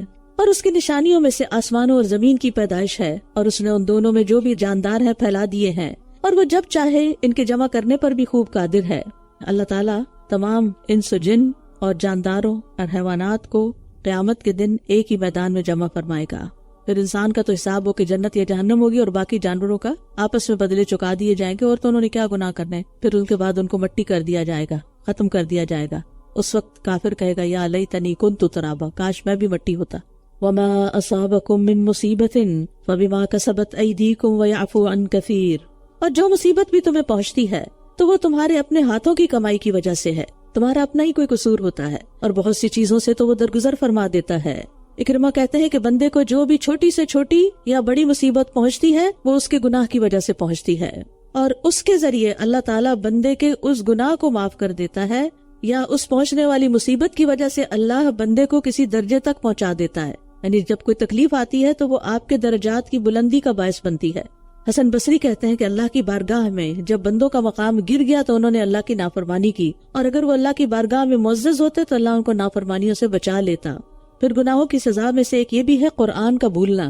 ضحاک کہتے ہیں ہم کسی بھی ایسے شخص کو نہیں جانتے جس نے قرآن حفظ کیا اور پھر اسے بھول گیا ہو, مگر اس کے گناہوں کی وجہ سے اسے قرآن بھولتا ہے. یعنی حافظ کو قرآن کب بھولتا ہے؟ اس کے گناہوں کی وجہ سے. اور ویسے بھی انسان کے جسم پر گناہ کے تاریک اثرات ہوتے ہیں. ابن عباس کہتے ہیں نیکی کا دل میں نور ہوتا ہے اور چہرے پہ چمک ہوتی ہے, جسم میں طاقت ہوتی ہے, رزق میں اضافہ ہوتا ہے, اور مخلوق کے دل میں اس کی محبت ہوتی ہے. برائی کی وجہ سے چہرے پہ سیاہی ہوتی ہے, دل میں اس کی تاریکی ہوتی ہے, اور جسم میں کمزوری ہوتی ہے, اور رزق میں کمی ہوتی ہے, اور لوگوں کے دلوں میں اس کی نفرت ہوتی ہے. مجاہد کہتے ہیں جب قحط سالی ہو جاتی ہے تو بارش رک جاتی ہے تو بے زبان جانور بنی آدم کے نافرمان لوگوں پر لعنت کرتے ہیں. وہ کہتے ہیں یہ ابن آدم کی نافرمانی کی نحوست کی وجہ سے ہے. وما انتم بمعجزین فی الارض, اور تم اللہ کو زمین میں عاجز کرنے والے نہیں ہو, اور اللہ کے سوا نہ تمہارا کوئی دوست ہے اور نہ کوئی مددگار. اور اس کی نشانیوں میں سے سمندر میں پہاڑوں کی مانند جہاز ہیں, بحری جہاز ہوتے ہیں. اگر وہ چاہے تو ہوا کو ساکن کر دے, روک دے, تو وہ اس کی پشت پر کھڑے کے کھڑے رہ جائیں. یعنی ہوا کے بغیر یہ کشتیاں نہ چلیں. بے شک اس میں ہر بہت صبر کرنے والے, بہت شکر کرنے والے کے لیے یقیناً کئی نشانیاں ہیں. یہاں صابر و شاکر انسان کی فضیلت بتائی جا رہی ہے کہ جب اس کو ملتا ہے کچھ تو اللہ ہی کی طرف رجوع کرتا ہے, اور جب کچھ سے چھنتا ہے پھر بھی اللہ کی طرف رجوع کرتا ہے. یا وہ انہیں اس کی وجہ سے ہلاک کر دے جو انہوں نے کمائی کی, اور بہت سو سے تو وہ درگزر کر دیتا ہے. اور تاکہ وہ لوگ جو ہماری آیات میں جھگڑا کرتے ہیں جان لیں کہ ان کے لیے کوئی جائے پناہ نہیں. فما اوتیتم من شیء فمتاع الحیات الدنیا, بس جو کچھ بھی تم دیے گئے ہو وہ دنیا کی زندگی کا سامان ہے. جو کچھ بھی اپنی بلانگنگز پہ, اپنی چیزوں پر نظر ڈالیں اور پھر یہ آیت یاد کریں کہ جو کچھ بھی مجھے ملا ہے بس یہ دنیا کی زندگی کا سامان ہے, اس نے آگے نہیں جانا الا یہ کہ اس کو میں صحیح جگہ استعمال کروں. اور جو اللہ کے پاس ہے وہ بہتر اور زیادہ باقی رہنے والا ہے. یہ ان لوگوں کے لیے ہے جو ایمان لائے اور اپنے رب پر ہی وہ توکل کرتے ہیں. تو یاد رکھیے دنیا حقیر ہے, خواہ قارون کا خزانہ ہی کیوں نہ ہو, لیکن اس کے برعکس نیکیوں کا اجر و ثواب جو اللہ دینے والا ہے وہ دنیا کے متاع سے بہت بہتر ہوگا. والذین یجتنبون کبائر الاثم والفواحش واذا ما غضبوا هم یغفرون, اور جو لوگ کبیرہ گناہوں اور بے حیائی کے کاموں سے اجتناب کرتے ہیں اور جب وہ غضبناک ہوتے ہیں تو معاف کر دیتے ہیں. ایمان اور توکل کے بعد جن چیزوں سے اجتناب کرنا ضروری ہے ان کا ذکر کیا جا رہا ہے. ان میں سب سے پہلے فواحش اور غضب. فواحش فاحشہ کی جمع ہے کوئی بھی قول یا فعل جس کی قباحت حد سے بڑی ہوئی ہو, مثلا زنا, قوم لوط کا عمل اور شدید بخل وغیرہ. اور کبائر کا لفظ عام ہے جس میں فواحش آ جاتے ہیں, لیکن الگ طور پر اسی لیے ذکر کیا گیا ہے تاکہ اس کی جو برائی یا گندگی ہے اس کو محسوس کیا جائے. اور پھر یہاں ایک اور صفت بتائی گئی کہ وہ غصے کی حالت میں معاف کر دیتے ہیں. وَإِذَا مَا غَضِبُوا هُمْ يَغْفِرُونَ, اور یہ وہی لوگ کرتے ہیں کہ جو مضبوط ارادے کے مالک ہوں, کیونکہ غصے کو کنٹرول کرنا آسان کام نہیں. اب دیکھیے کہ بہت سے ہمارے جو نقصان ہوتے ہیں نا مختلف چیزوں کے, ان کے پیچھے غصہ ہی ہوتا ہے. تعلقات کی خرابی بھی اور بزنس پوائنٹ پر بھی لوگوں کے ساتھ جس طرح کے رویے اختیار کیے جاتے ہیں یا اوور آل کمپلینٹس جتنی زیادہ ہوتی ہیں، تو ناشکرہ انسان اور بے صبرہ انسان کہیں کا نہیں رہتا. اور ہم دیکھتے ہیں کہ نبی صلی اللہ علیہ وسلم کے بارے میں حضرت عائشہ کہتی ہیں اپنی ذات کے لیے کسی معاملے کا کبھی انتقام نہیں لیا، یعنی ان کی ذات کو جو کوئی کچھ بھی کہہ جاتا یا تکلیف دیتا اس کے لیے آپ نے بدلہ نہیں لیا. ہاں اللہ کی حرمتوں کو توڑا جاتا تو پھر آپ انتقام لیتے. اور پھر ہم دیکھتے ہیں کہ صحابہ کرام کے جو اولین المہاجرین ہیں جنہوں نے جلد دین کو قبول کیا اور اس کی خدمت کی، وہ بھی اس معاملے میں بہت پیچھے رہتے تھے، غصہ کرنے میں اور برے اخلاق اور برے آداب میں. والذین استجابوا لربہم واقاموا الصلاۃ وامرهم شورى بینہم ومما رزقناہم ينفقون، اور جن لوگوں نے اپنے رب کی بات قبول کر لی اور نماز قائم کی اور ان کا کام آپس کے صلاح مشورے سے طے پاتا ہے اور اس رزق میں سے جو ہم نے انہیں دیا ہے وہ خرچ کرتے ہیں، یعنی اللہ کے راستے میں. 4 چیزیں جن پر عمل کرنا اتحاد امت اور دنیا اور آخرت کی کامیابی کی ضمانت ہے وہ یہاں بیان کی گئی ہیں. سب سے پہلے استجابوا لربہم، رب کی پکار پر لبیک کہنا. یا ایھا الذین آمنوا استجیبوا للہ وللرسول اذا دعاکم لما یحییکم. دوسرا ہے واقاموا الصلاۃ، نماز قائم کرنا. یہ دراصل عملی صورت ہے رب کی بات کا جواب دینے کی. حی علی الصلاۃ حی علی الفلاح، آگے نماز کے لیے جواب دیا انہوں نے. وامرهم شورى بینہم، آپس کے معاملات گھر میں ہوں ادارے میں ہوں مشورہ یعنی بہت زیادہ مشورہ کرنے والے ہوتے ہیں. اس کا یہ مطلب نہیں کہ کاموں کو ٹال پٹول کرنے کے لیے وہ لمبے مشورے کرتے رہتے. اس کا مطلب یہ ہے کہ جو ان کے ساتھ کام کرنے والے ہوتے ہیں وہ ویل اویئر ہوتے ہیں کہ کون سے ایکشنز کیوں لیے جا رہے ہیں، یعنی وہ ان کو ساتھ لے کے چلتے ہیں. اسٹرانگ ٹیم ورک اسی وقت ہو سکتا ہے جب فیصلوں میں ٹیم کو شریک کیا جائے. اگر شریک نہیں کیا جاتا تو پھر وہ کبھی انا کا مسئلہ بنا لیتے ہیں اور کبھی بددل ہو کے پیچھے ہٹ جاتے ہیں. اور چوتھی چیز وَمِمَّا رَزَقْنَاهُمْ يُنْفِقُونَ، ہم نے انہیں جو رزق دیا ہے اس میں سے خرچ کرتے ہیں. یہاں پر جو خاص حکم ہے، باقی احکامات تو آپ اور جگہ بھی پڑھ چکے ہیں، وہ شورا کے بارے میں ہے. شورا کا لفظ جو ہے شارا یشور شورن سے ہے. اس کا مطلب ہوتا ہے چھتے سے شہد نکالنا. مشورے کو مشورہ اور شورا اسی لیے کہتے ہیں کہ وہ بہت سے لوگوں کی رائے حاصل کرنے کا نام ہے، یعنی شہد نکالنے کا نام ہے. یہاں یہ بات یاد رکھیے کہ جہاں اللہ اور اس کے رسول کا حکم آ جاتا ہے وہاں کسی سے مشورے کی ضرورت نہیں ہوتی. وہ سبھی کو پتا ہونا چاہیے کہ یہ اللہ کا حکم ہے اور یہ ہمیں کرنا ہے. لیکن باہم جیسے گھر کی زندگی میں، یعنی کہ بڑے معاملات میں تو مشورہ ہوتا ہی ہے. کوئی آپ بزنس لینے جا رہے ہیں، کوئی پراپرٹی خریدنے جا رہے ہیں، کوئی شادی بیاہ کا مسئلہ ہے. لیکن روزمرہ کی زندگی میں بھی اگر آپ گھر کے اندر کوئی تبدیلیاں کر رہے ہیں، کوئی پیٹ کا کلر چینج کرنے لگے ہیں یا کوئی اور چیز رکھنے لگے ہیں یا اٹھا کے نکالنے لگے ہیں، تو بچوں کو بھی شریک کر لیں مشورے. کیا خیال ہے یہ چیز ہم فلاں کو نہ دے دیں؟ کیونکہ اکثر وہ ریزسٹ بھی کرتے ہیں کہ آپ جو کچھ آتا ہے دوسروں کو دے دیتے ہیں، ہمارے لیے نہیں چھوڑتے. تو اگر ان کو مشورے میں شریک ہاں دے دیں تو پھر اس کے بعد کیا ہوگا؟ ان کی بھی نیکی لکھی جائے گی اور کرانے کے اندر ایک خوشی رہے گی. اسی طرح باقی چیزوں کے معاملے میں بھی، ادارے میں ہو، کہیں مل جل کے کسی ٹیم میں آپ کام کر رہے ہو، تو جو بھی آپ کریں اس کا ایک دوسرے کو پتا ہو کہ کیا ہو رہا ہے، کیا ہونے جا رہا ہے اور کیوں ہونے جا رہا ہے. اور اگر کسی کو کوئی اعتراض ہو اس کو بھی سیٹسفائی کیا جائے.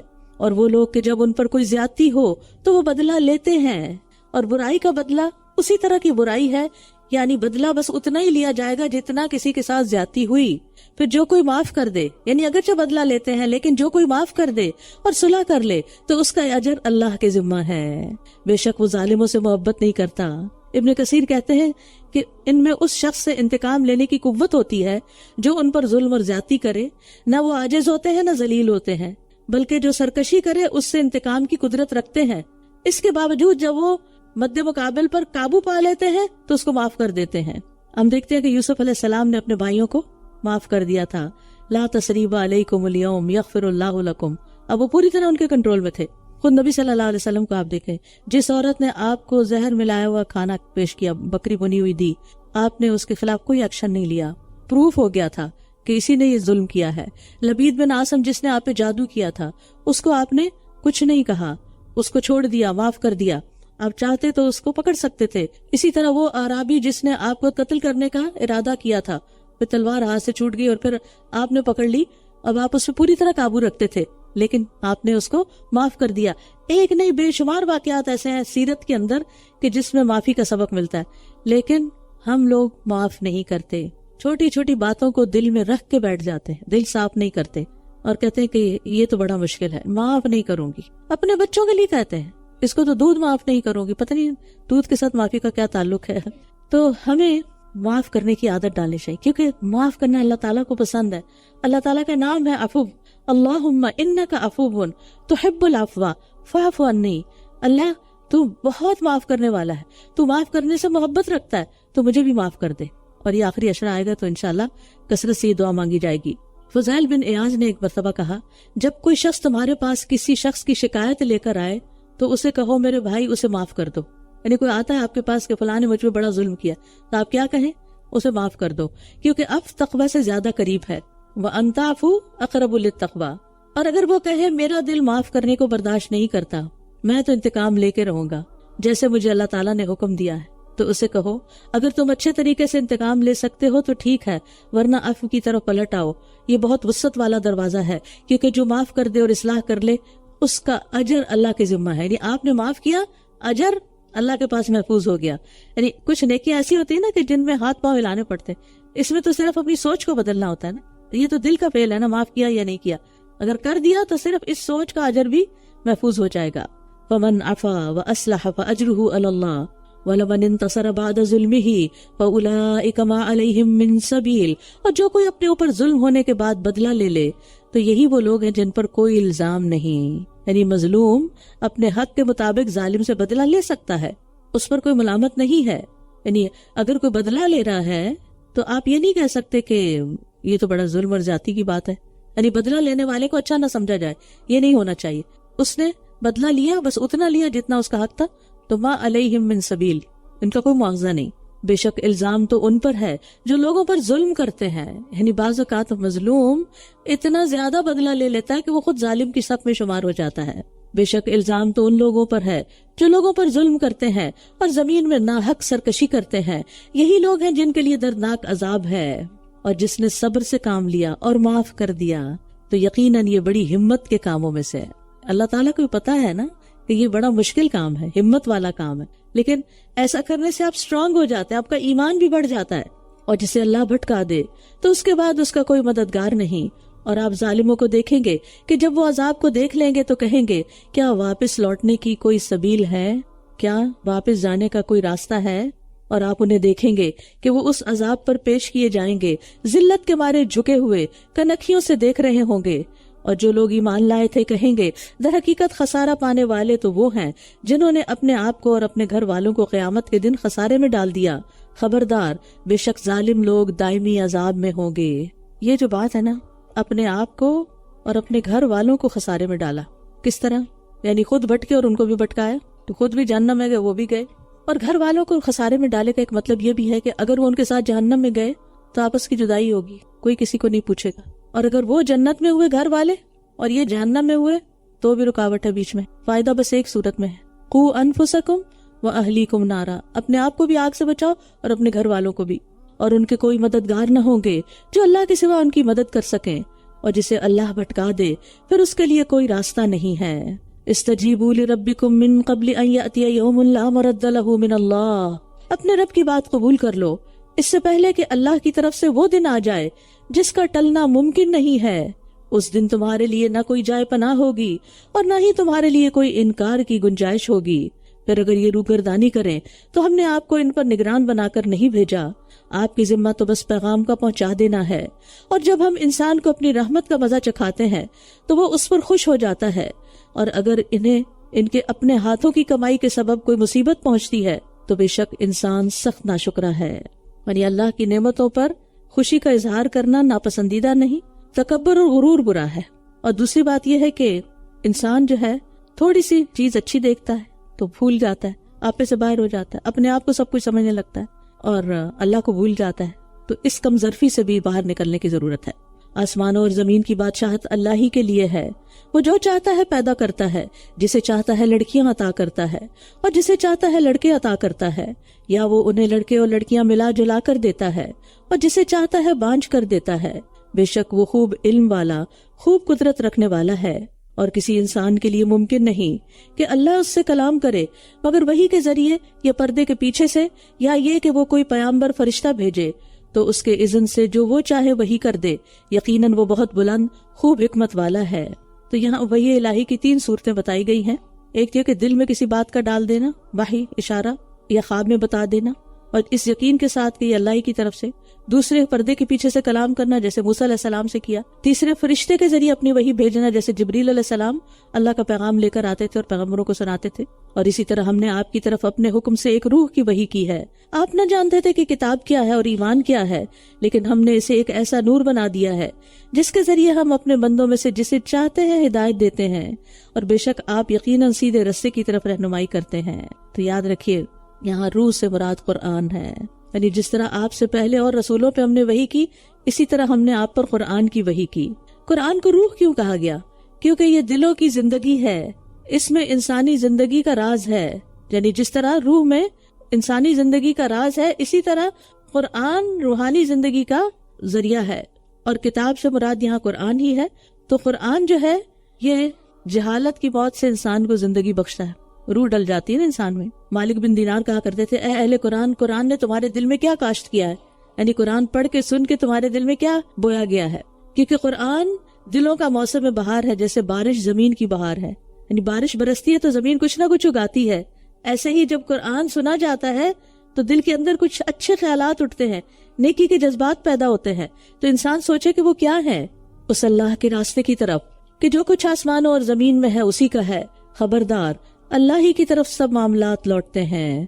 سورۃ الزخرف، بسم اللہ الرحمن الرحیم، حامیم والکتاب المبین، قسم ہے اس کتاب کی جو کھول کر بیان کرنے والی ہے، بے شک ہم نے اسے عربی قرآن بنایا ہے تاکہ تم سمجھ سکو، اور بے شک یہ ہمارے پاس اصل کتاب یعنی لوح محفوظ میں ہے جو نہایت بلند حکمت سے لبریز ہے۔ اس میں قرآن کی عظمت اور شرف کا بیان ہے کہ یہ عالم بالا میں بھی بہت معزز ہے، اور دنیا میں بھی جس مقصد کے لیے اتارا گیا ہے اس کو، وہ بھی بہت معزز ہے، اور جو اس کو حاصل کرتا ہے اسے بھی یہ کتاب عزت بخشتی ہے، جیسے عربوں کے ساتھ ہوا۔ تو کیا ہم تم سے اعراض کرتے ہوئے اس نصیحت کو اس بنا پر روک لیں کہ تم حد سے بڑھنے والے لوگ ہو، یعنی تم مان نہیں رہے، گناہوں میں بہت آگے جا چکے ہو، تب تم چاہتے ہو کہ تمہیں نصیحت بھی نہ کی جائے؟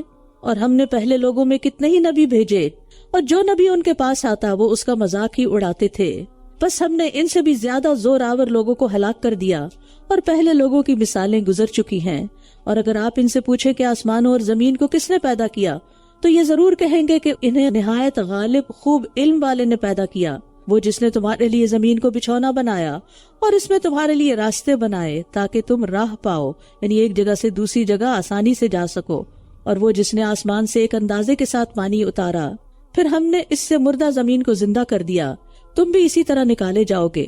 یعنی اللہ تعالیٰ ضرورت کے مطابق بارش اتارتا ہے، اگر یہ زیادہ ہوتی تو لوگ ڈوب جاتے، ہلاک ہو جاتے، اور اگر یہ کم ہوتی تو پانی کی ضروریات پوری نہ ہوتی۔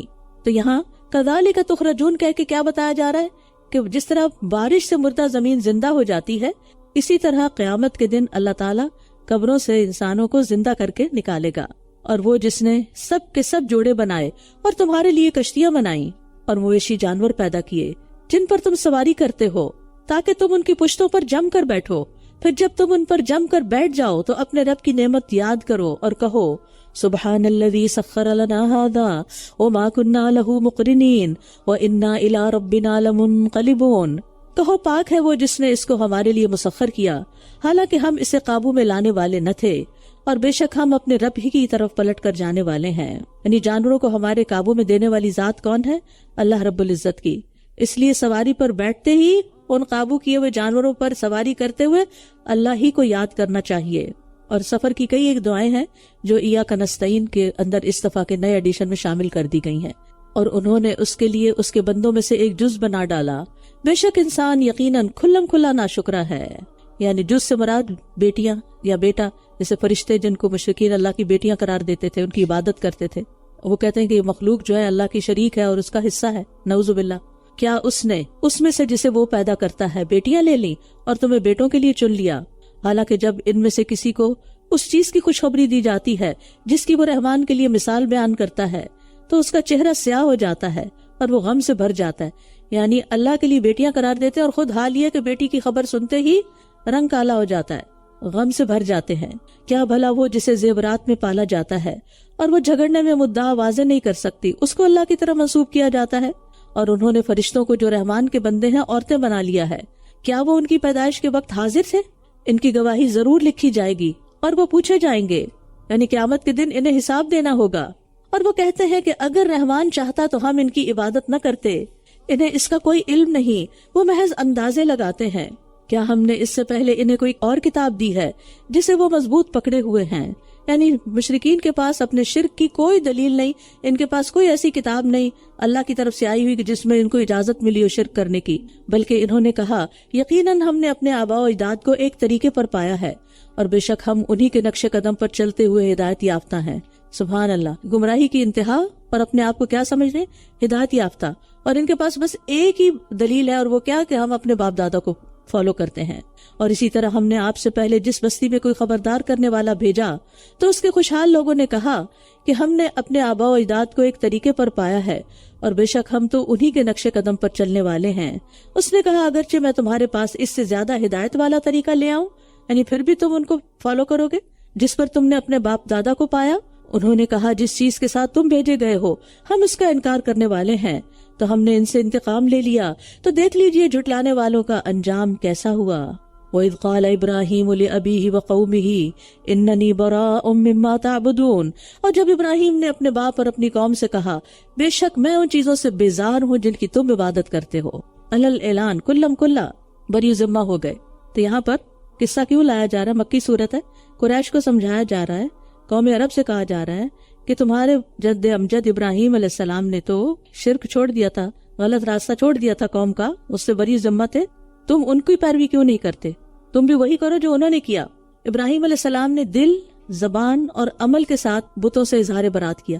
میں سوچتی ہوں کہ ابراہیم علیہ السلام سے بڑی آزمائش کسی کی ہوگی کہ جب ان کے سامنے ان کے اپنے رشتہ داروں، ان کے دوستوں، عزیزوں، سب نے مل کے ایک بہت بڑا الہ تیار کیا اور اس کو چار دیواری میں رکھا۔ بنیان کا لفظ آتا ہے، بنیان عمارت کو کہتے، اور پھر انہوں نے گوارا کر لیا، ہاں پھینک دو مجھے آگ میں، پھینکتے ہو تو پھینک دو۔ آج صبح بھی میں اس پہ سوچ رہی تھی کہ یہ اتنا آسان نہیں ہے کہنا، جب آگ کا گڑھا سامنے ہو تو انسان کسی نہ کسی طرح کمپرومائز کر لیتا ہے، اسی لیے تو پھر ان کے درجے بلند، اسی لیے تو ان کو امامت ملی، اسی لیے تو ہر درود میں ان کا نام ہے، الا الذی فطرنی فانہ سیہدین، سوائے اس کے جس نے مجھے پیدا کیا تو بے شک وہی میری رہنمائی فرمائے گا۔ یعنی میرا پیدا کرنے والا ہی میرا معبود ہے، وہ میری جسمانی غذا کا انتظام کر رہا ہے، وہ میری ہدایت کا بھی انتظام کرے گا۔ اور اس نے اسی کلمے کو اپنے پچھلوں میں باقی چھوڑا تاکہ وہ پلٹ آئیں۔ پہلے سپارے میں ہم پڑھ چکے نا، وَوَصَّى بِهَا إِبْرَاهِيمُ بَنِيهِ وَيَعْقُوبُ يَا بَنِيَّ إِنَّ اللَّهَ اصْطَفَىٰ لَكُمُ الدِّينَ فَلَا تَمُوتُنَّ إِلَّا وَأَنْتُمْ مُسْلِمُونَ۔ اور اسی کی وصیت ابراہیم نے اپنے بیٹوں کو کی اور یعقوب نے بھی کہ اے میرے بیٹو، بے شک اللہ نے تمہارے لیے یہ دین چن لیا ہے تو تم ہرگز فوت نہ ہونا مگر اس حال میں کہ تم اللہ کے فرمانبردار ہو، الا وانتم مسلمون، بلکہ میں نے ان کو اور ان کے آباء و اجداد کو سامان زندگی دیا یہاں تک کہ ان کے پاس حق اور کھلم کھلا بیان کرنے والا رسول آ گیا، اور جب حق ان کے پاس آ گیا تو یہ کہنے لگے یہ تو جادو ہے اور بے شک ہم اس کا انکار کرنے والے ہیں۔ اور انہوں نے کہا یہ قرآن ان دو بستیوں میں سے کسی بڑے آدمی پہ کیوں نہ اتارا گیا۔ یہ مشرکین مکہ کا ایک اور اعتراض تھا کہ محمد صلی اللہ علیہ وسلم پر کیوں اتارا گیا، کسی اور پر اتارا جاتا۔ یعنی آپ کو کس سے غرض ہے، قرآن سے غرض ہے یا جس پہ اتارا گیا اس سے؟ تو اسی لیے کہتے ہیں نا کہ اس کو نہ دیکھو کہ کون کہہ رہا ہے، یہ دیکھو کیا کہہ رہا ہے، جو وہ پیش کر رہے ہیں اس میں تمہارا فائدہ ہے، اس کو دیکھو۔ کیونکہ ان کے خیال میں نبوت کا حقدار وہ ہو سکتا تھا جس کے پاس مال کی کثرت ہو اور جو قوم کا سردار ہو، تو آپ چونکہ مال و جاہ میں اس پائے کے نہیں ہے اس لیے نبوت آپ کا حق نہیں۔ اور یہ سخت جہالت اور نادانی کی بات ہے، اور انسان کی یہ نفسیات بدلی نہیں۔ ہم لوگوں کو کس چیز پہ پرکھتے ہیں، ان کو کس چیز کا کریڈٹ دیتے ہیں؟ ان کے مالدار ہونے کا، کہ مالدار ہو تو قابل احترام ہے، مال نہیں تو کوئی ویلیو ہی نہیں، ورتھ ہی نہیں، چاہے کتنا بھی علم ہو یا کتنا بھی اس کا کوئی کنٹریبیوشن ہو۔ اہم یقسمون رحمت ربک، کیا یہ آپ کے رب کی رحمت کو تقسیم کرتے ہیں؟ ہم نے خود دنیا کی زندگی میں ان کی معیشت ان کے درمیان تقسیم کی ہے، اور ہم نے ان میں سے ایک کو دوسرے پر درجات میں بلندی عطا کی تاکہ وہ ایک دوسرے سے کام لیتے رہیں، اور آپ کے رب کی رحمت اس سے بہتر ہے جو یہ جمع کر رہے ہیں۔ رحمت سے مراد نبوت اور رسالت، یعنی لفظ تو عام ہے لیکن یہاں خاص معنی میں استعمال ہوا ہے۔ تو یہاں یہ بات سمجھ لی جائے کہ نبوت اور رسالت کی تقسیم کا اختیار صرف اللہ کے پاس ہے، اور اگر یہ بات نہ ہوتی کہ تمام لوگ ایک ہی گروہ ہو جائیں گے تو ضرور ہم ان لوگوں کے لیے جو رحمان کا انکار کرتے ہیں ان کے گھروں کی چھتیں اور سیڑھیاں چاندی کی بنا دیتے جن پر وہ چڑھتے، لیکن اللہ نے ایسا کیوں نہیں کیا؟ کیونکہ اللہ کے نزدیک دنیا حقیر اور بے قدر و قیمت ہے، مچھر کے پر برابر بھی نہیں، اور آخرت میں اللہ نے یہ نعمتیں ایمان والوں کے لیے رکھی ہیں۔ دنیا میں تو مومن اور کافر سب کے لیے اللہ کی نعمتیں ہیں، لیکن آخرت میں صرف ایمان والوں کے لیے۔ دنیا میں کیوں سب کو دیا؟ امتحان کے لیے، اور دوسری بات یہ ہے کہ مومنوں کا بھی امتحان ہے کہ کہیں اگر وہ کفار کے پاس زیادہ مال و دولت دیکھتے ہیں تو ان کی طرف لپک تو نہیں جاتے، اور ان کا تو امتحان ہے ہی زیادہ پا کر۔ اور اس طرح بہت سے لوگوں کے ایمان جانے کا بھی اندیشہ تھا نا، ورنہ اللہ سبحانہ وتعالیٰ مومنوں کو سب کچھ آخرت میں ہی دیتا۔ اور ان کے گھروں کے دروازے اور تخت بھی جن پر وہ تکیے لگا کر بیٹھتے ہیں اور سونے کے بنا دیتے، اور یہ سب محض دنیا کی زندگی کا سامان ہے، اور آخرت آپ کے رب کے نزدیک متقی لوگوں کے لیے ہے، یعنی شرک اور دیگر گناہوں سے بچنے والوں کے لیے کیا خوشخبری ہے؟ آخرت کی نعمتوں کی۔ وَمَن يَعْشُ عَن ذِكْرِ الرَّحْمَنِ نُقَيِّضْ لَهُ شَيْطَانًا فَهُوَ لَهُ قَرِينٌ، اور جو رحمان کے ذکر سے تغافل برتتا ہے، اندھا بنا رہتا ہے، ہم اس پر ایک شیطان مقرر کر دیتے ہیں، پھر وہ اس کا ساتھی بن جاتا ہے۔ بڑی اہم آیت ہے۔ جو رحمان کے ذکر سے مراد قرآن بھی ہے، اور ذکر سے مراد اللہ کی یاد بھی ہے۔ جو رحمان کے ذکر سے اندھا بنا رہتا ہے، نہیں پڑھتا، نہیں سنتا، نہیں سمجھتا، نہیں دیکھتا، نہیں سیکھتا، پھر کیا ہوتا ہے؟ یعنی قرآن سے غفلت کا نتیجہ ہم اس پر ایک شیطان مقرر کر دیتے ہیں، یعنی خاص قسم کا شیطان جو اس کا ساتھی بن جاتا، پھر وہ اس کو بھٹکانے میں کوئی کسر نہیں چھوڑتا۔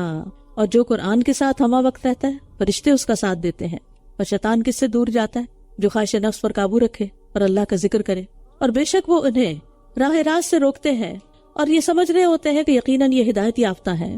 یعنی شیطان انسان کے لیے گناہوں کو خوبصورت کر کے پیش کرتا ہے اور لوگوں کو سیدھے رستے سے ہٹاتا ہے، اور لوگ سیدھے رستے کو چھوڑ کے بھٹک کر سمجھتے ہیں وہ سیدھے ہی جا رہے ہیں، نہیں گمراہ ہونے کے باوجود خود کو سیدھے رستے پر سمجھتے ہیں۔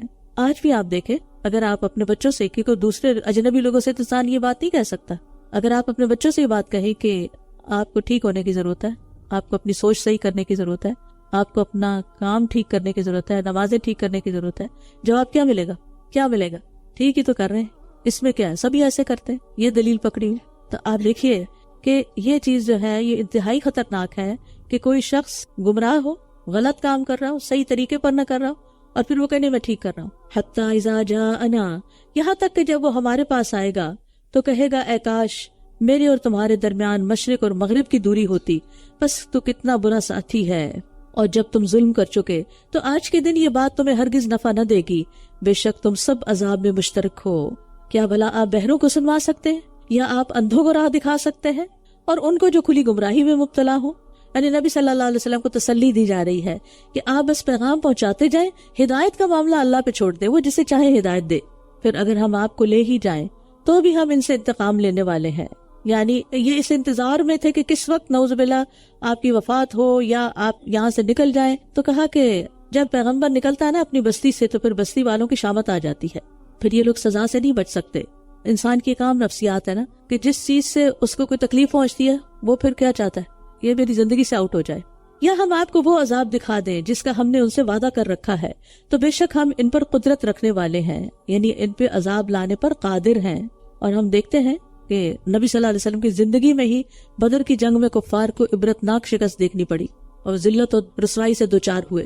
فَاسْتَمْسِكْ بِالَّذِي أُوحِيَ إِلَيْكَ، پس جو وحی آپ کی طرف کی جاتی ہے آپ اسے مضبوطی سے تھام لیجئے، بے شک آپ سیدھے رستے پر ہیں۔ کانفیڈنس دیا جا رہا ہے، یعنی آپ لوگوں کی مخالفت سے دل برداشتہ نہ ہو، کیونکہ ہوتا ہی ہے نا جب آپ کوئی کام کرنے جا رہے ہو اور خلوص نیت سے کر رہے ہو اور پوری محنت سے کر رہے ہو، اور لوگ اس کے اندر کوئی نہ کوئی نقص نکال دیں، کوئی نہ کوئی بات کر دیں، تو پھر انسان کا دل لازماً خراب ہوتا ہے کہ میں نے اتنی محنت کی، اتنا کچھ کر رہا ہوں اور پھر مجھے اکنالج ہی نہیں کیا جا رہا۔ نبی صلی اللہ علیہ وسلم کا حوصلہ تو بڑا تھا، لیکن بہرحال آپ ایک انسان بھی تھے، آپ پر انسانی کیفیات بھی آتی تھی، اور بے شک یہ آپ کے لیے اور آپ کی قوم کے لیے ایک نصیحت ہے، اور ان قریب تم سب پوچھے جاؤ گے۔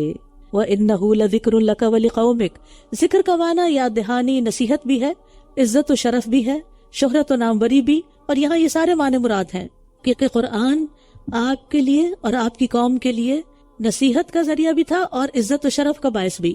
لیکن یاد رکھیے قرآن سے عزت اسی کو ملتی ہے جو قرآن پڑھ کر اس پر عمل کرے۔ کسی خاص گروپ میں سے یا کسی خاص علاقے یا کسی خاص رنگ اور نسل سے ہونے سے بات نہیں بنے گی۔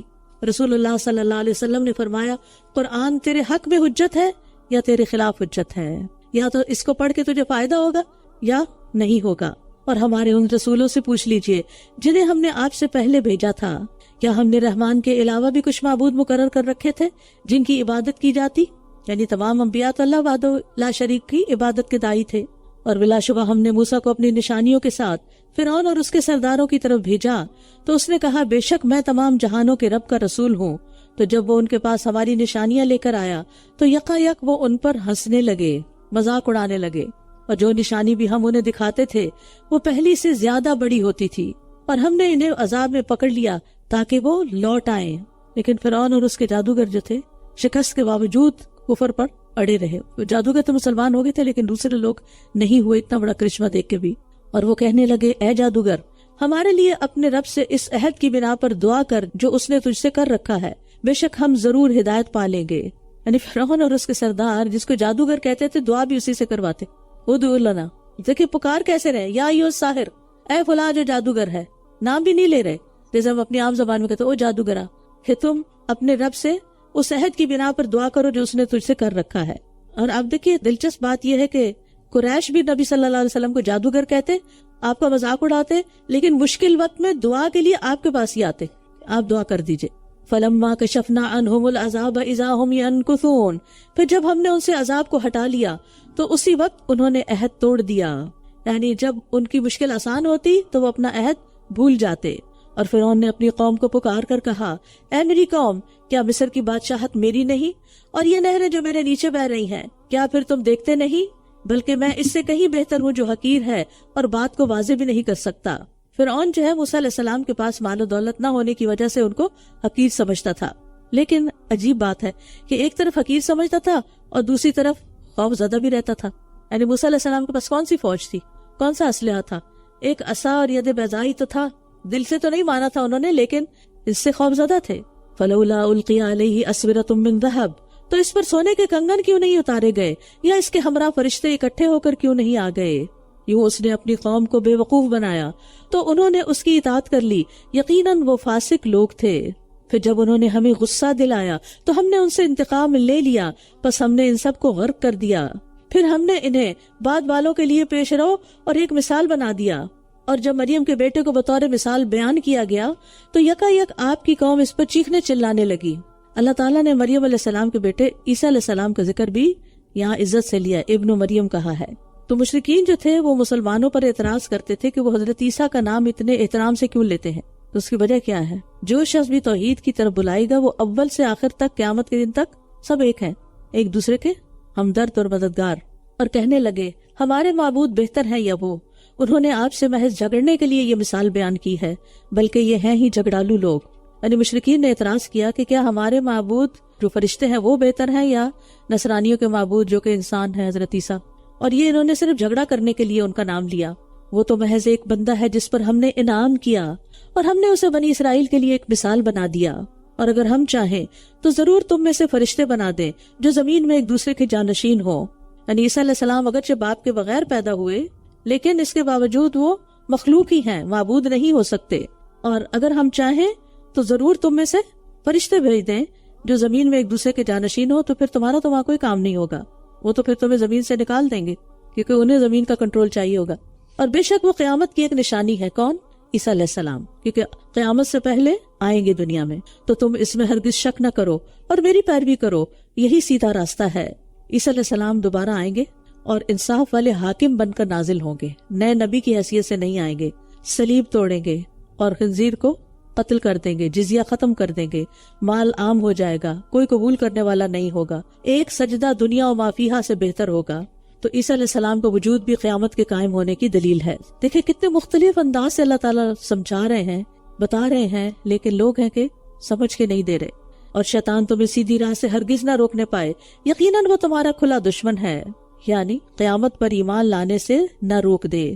شیطان کی دشمنی کی بہت بڑی ایک قسم یہ ہے کہ وہ انسان کو قیامت پر یقین سے محروم کرنا چاہتا ہے۔ قیامت کا، آخرت کا جتنا زیادہ یقین ہوگا ہمارے اعمال اسی اعتبار سے درست ہوں گے، بالکل ٹھیک ہوں گے، تیر جیسے سیدھے۔ یعنی کون سا مرحلہ ہے آخرت کا جو بہت آسان ہوگا؟ ہر جگہ انسان کو غول اٹھ رہے ہوں گے سوائے تقوی والوں کے، تو شیطان کیا چاہتا ہے؟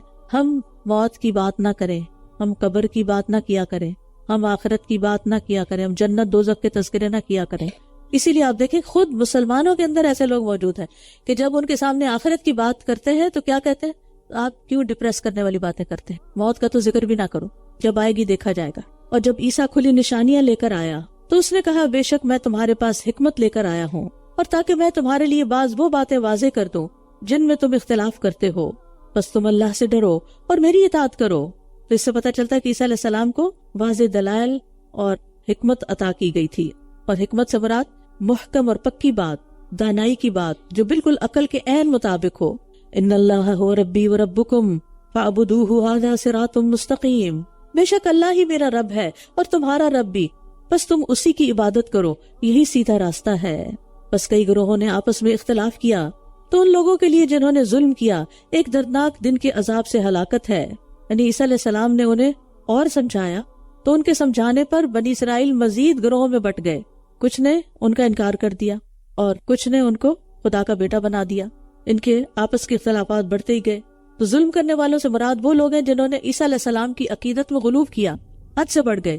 هل ينظرون الا الساعة، یہ لوگ اب قیامت ہی کا انتظار کر رہے ہیں کہ وہ اچانک ان پر آ جائے اور یہ شعور بھی نہ رکھتے ہوں۔ یعنی قیامت کا آنا ایک امر یقینی ہے، جلدی آئے یا دیر سے آنی ہی ہے، یعنی اس سے کوئی بھاگ نہیں سکتا۔ اور بات یہ کہ وہ آئے گی بھی اچانک، کوئی پریڈکٹ بھی نہیں کر سکتا۔ الاخلاء یومئذ بعضهم لبعض عدو الا المتقین، اس دن دلی دوست بھی ایک دوسرے کے دشمن ہوں گے سوائے متقی لوگوں کے۔ یہ آیت بڑی اہم ہے، یعنی قیامت کے دن متقین کے سوا باقی سب دوست ایک دوسرے کے دشمن بن جائیں گے۔ ہم میں سے ہر ایک کو یہ دیکھنا چاہیے کہ جس کو میں دوست بنائے ہوئے ہوں کیا اس کے اندر اللہ کا تقویٰ ہے، وہ شخص اللہ سے ڈرتا ہے اور اللہ سے ڈر کر وہ برے کام چھوڑ دیتا ہے، یا پھر ہر طرح کے کام کیے چلے جا رہا ہے۔ کیونکہ اگر آج یہ دوستی تقویٰ والوں سے نہیں تو کل تو پھر کوئی دوست ہی نہیں رہے گا۔ وہاں جا کر انسان تمنا کرے گا یا ویلتا لیتنی لم اتخذ فلانا خلیلا، ہائے میری بربادی، کاش میں نے فلاں کو دلی دوست نہ بنایا ہوتا۔ اور متقین کی دوستی کیوں قائم رہے گی؟ کیونکہ ان لوگوں کی جو آپس میں اللہ کی خاطر دوستی کرتے ہیں ان کا اصل مقصد اللہ کی رضا کا حصول ہے۔ وہ ہر اس کام کے لیے کوشش کرتے ہیں کہ جس سے اللہ راضی ہو جائے، صرف دنیاوی مفاد کی خاطر، دنیاوی فائدوں کی خاطر کسی سے دوستی نہ کریں، مطلب کی خاطر نہ کریں۔ یا عبادی لا خوف علیکم اليوم ولا انتم تحزنون، اے میرے بندو آج تم پر کوئی خوف نہ ہوگا اور نہ تم غمگین ہوگے۔ وہ لوگ جو ہماری آیات پر ایمان لائے اور وہ فرما بردار تھے۔ اللہ تعالیٰ محبت سے اپنے بندوں کو مخاطب کر رہے ہیں، یعنی متقین کو جو نعمتیں ملیں گی ان میں سے ایک کیا ہوگا کہ اللہ سبحانہ تعالیٰ محبت سے خطاب کریں گے، اور پھر مستقل طور پر خوف اور غم سے مکمل نجات کی بات ہوگی۔ ادخلوا الجنت انتم وازواجکم تحبرون، تم اور تمہاری بیویاں جنت میں داخل ہو جاؤ، تم خوش کیے جاؤ گے۔ سونے کی رکابیاں اور ساغر ان پر گردش کرائے جائیں گے، اور اس میں وہ سب کچھ ہوگا جس کی دل خواہش کریں گے، اور آنکھیں لذت پائیں گی، اور تم اس میں ہمیشہ رہنے والے ہو۔ یعنی جنتیوں کے لیے جنت میں طرح طرح کے کھانے اور مشروب ہوں گے، اور ان کی آنکھوں کی لذت اللہ کے دیدار میں ہوگی۔ وہ سب نعمتوں سے بڑی نعمت ہوگی۔ وَتِلْكَ الْجَنَّةُ الَّتِي أُورِثْتُمُوهَا بِمَا كُنْتُمْ تَعْمَلُونَ، اور یہی وہ جنت ہے جس کے تم وارث بنائے گئے ہو، ان اعمال کے بدلے جو تم کیا کرتے تھے۔ تمہارے لیے اس میں بہت سے پھل ہوں گے جن میں سے تم کھاؤ گے۔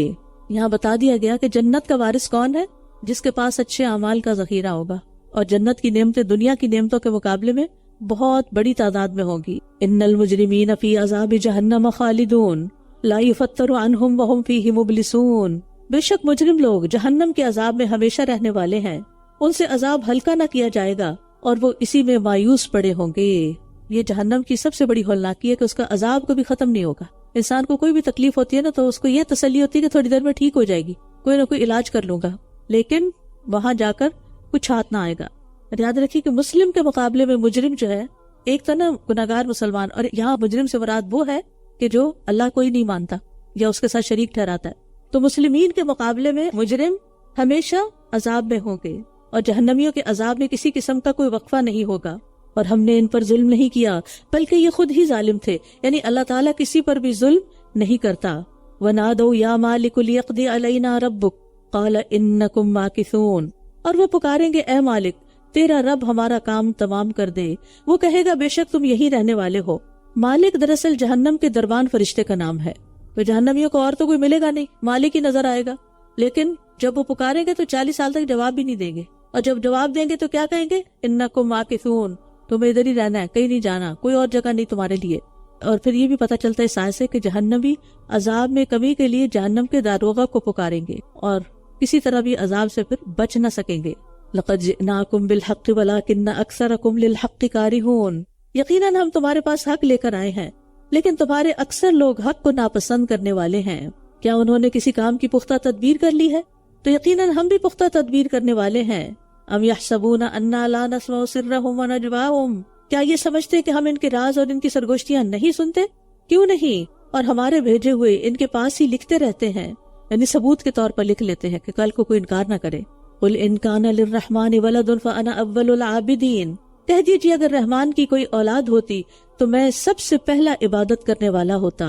تمام مشرک قوموں میں کسی نہ کسی طرح اللہ کی اولاد بنانے کا ٹرینڈ ہے، اور اللہ تعالیٰ اس چیز کی سختی کے ساتھ نگیشن کرتے ہیں کہ ایسا کچھ نہیں ہے. کچھ قومیں فرشتوں کو اللہ کی بیٹیاں قرار دیتے ہیں، اور کچھ عیسیٰ علیہ السلام کو اللہ کا بیٹا قرار دیتے ہیں، اور کچھ نے اس کے علاوہ بھی بہت سے معبود بنا رکھے ہیں.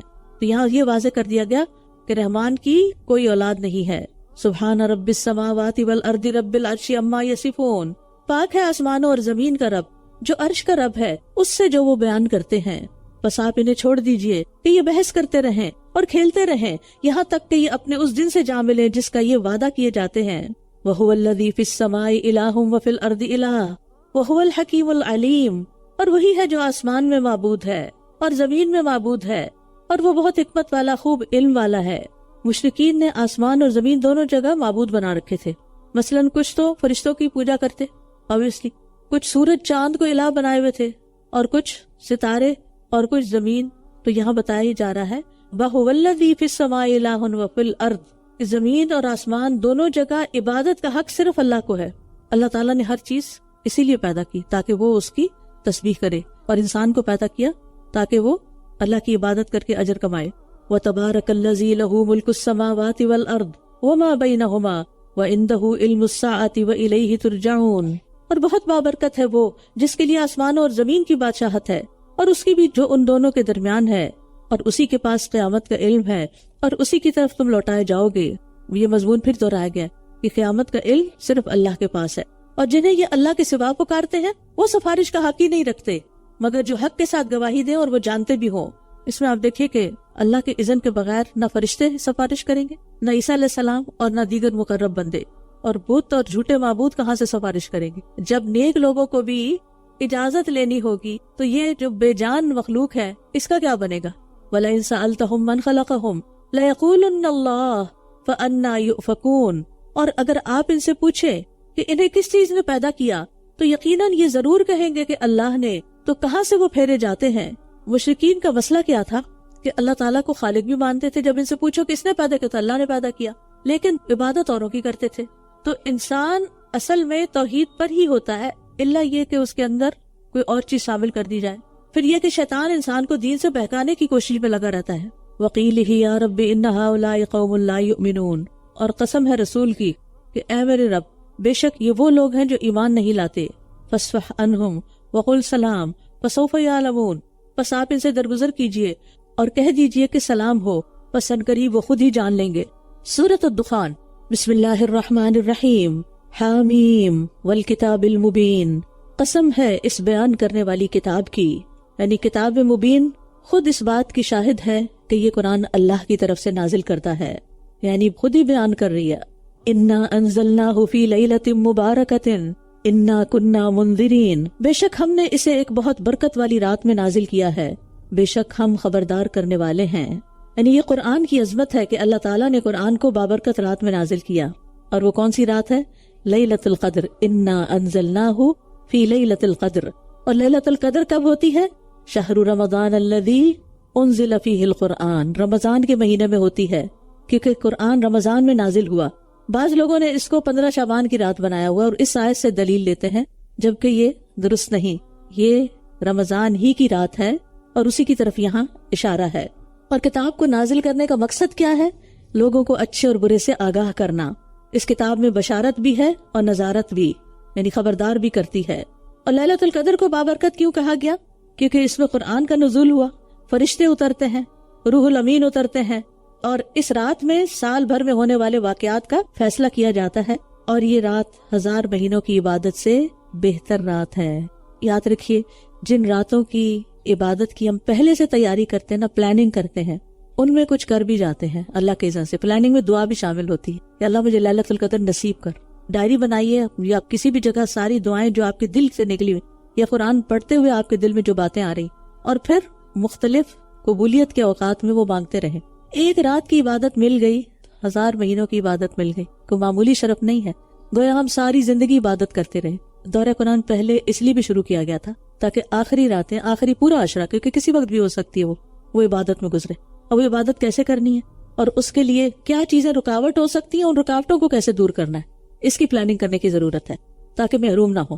اس سال یہاں اعتکاف خواتین کا نہیں ہوگا، لیکن جو لوگ بھی آ کے ساری رات بیٹھ کے اپنا قرآن پڑھنا چاہیں، یا کوئی نوافل اپنے اون پہ پڑھنا چاہیں، یا پھر انشاءاللہ قیام جو ہوگا باقاعدہ اس میں شریک ہونا چاہیں، تو وہ ہو سکتے ہیں۔ کیونکہ بعض اوقات اکیلے میں نیند آ جاتی ہے، سستی ہو جاتی ہے، انسان کہتا ہے اچھا ذرا یہ کام کر لوں پھر میں کرتا ہوں، پھر رہ جاتا۔ ہر کام کے لیے ایک ماحول چاہیے۔ آپ دیکھیں پودوں کو اگر صحیح ماحول نہ ملے تو وہ جل جاتے ہیں، ہمیں بھی اگر صحیح ماحول نہ ملے تو عبادت نہیں ہو پاتی۔ تو چونکہ یہ بہت بابرکت رات ہے، ہو سکتا ہے کہ لائف چینجنگ ایکسپیرینس ہو، ہم اللہ تعالیٰ کے بہت قریب ہو جائیں، بہت محبت ہمارے دلوں سے نکلنے لگے اللہ کی، اور ہماری عبادتیں اچھی ہو جائیں، اور خوب خوب دعائیں بھی اس میں کریں، صدقہ خیرات بھی کریں۔ ایک مشکل جو ہوتی ہے جب سب لوگ اکٹھے ہوتے ہیں پھر باتیں بھی شروع ہو جاتی، بس سب سے چپ کا روزہ ہے، یعنی اس رات میں چپ کا روزہ رکھنا ہے، میں نے کسی سے باتیں نہیں کرنی۔ کوئی اگر بات کرے تو اشارے سے کریں، فلن اکلم اليوم انسیا، تسبیح کرے۔ اور گھر میں ہوں گے تو کوئی نہ کوئی آپ کو بلائے گا، کوئی بات کرے گا، کوئی کچھ کرے گا۔ میں نہیں کہتی کہ حرام ہے بات کرنا، لیکن ادھر ادھر کی گفتگو میں شامل نہ ہو، اور پورا فوکس عبادت پر ہی ہو۔ اور اس رات میں بھی قرآن سے خاص تعلق، کیونکہ یہ قرآن کے نزول کی رات ہے، یعنی زیادہ زیادہ تلاوت کریں، قیام میں پڑھیں۔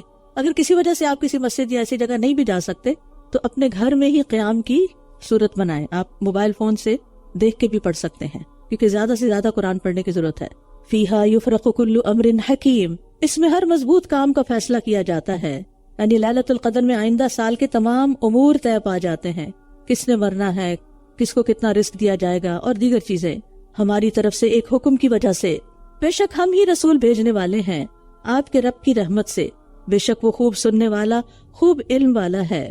تو یاد رکھیے لیلۃ القدر میں سارے فیصلے اللہ کے حکم سے ہوتے ہیں، اور تیرے رب کی رحمت نبی صلی اللہ علیہ وسلم کو خطاب ہے، یہ آپ کے شرف اور آپ سے پیار کا ایک طرح سے اظہار ہے۔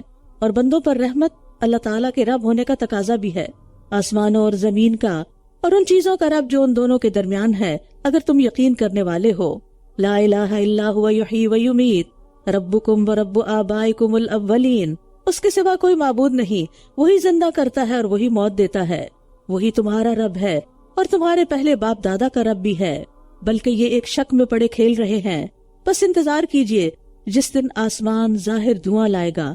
یہاں نبی صلی اللہ علیہ وسلم کو تسلی دی جا رہی ہے کہ وہ دن دور نہیں جس میں ان کی شامت آئے گی۔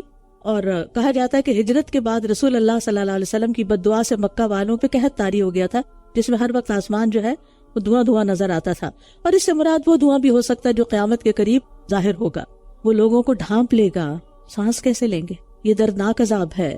اے ہمارے رب ہم سے عذاب کو ہٹا دے، بے شک ہم ایمان لانے والے ہیں۔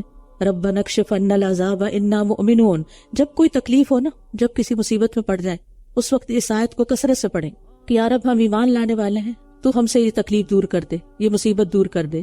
انا لہم الذکری وقد جاءہم رسول مبین، ان کے لیے نصیحت کہاں سے ہوگی حالانکہ ان کے پاس بیان کرنے والا رسول آ چکا، پھر بھی انہوں نے اس سے منہ موڑ لیا اور کہنے لگے سکھایا پڑھایا دیوانہ ہے۔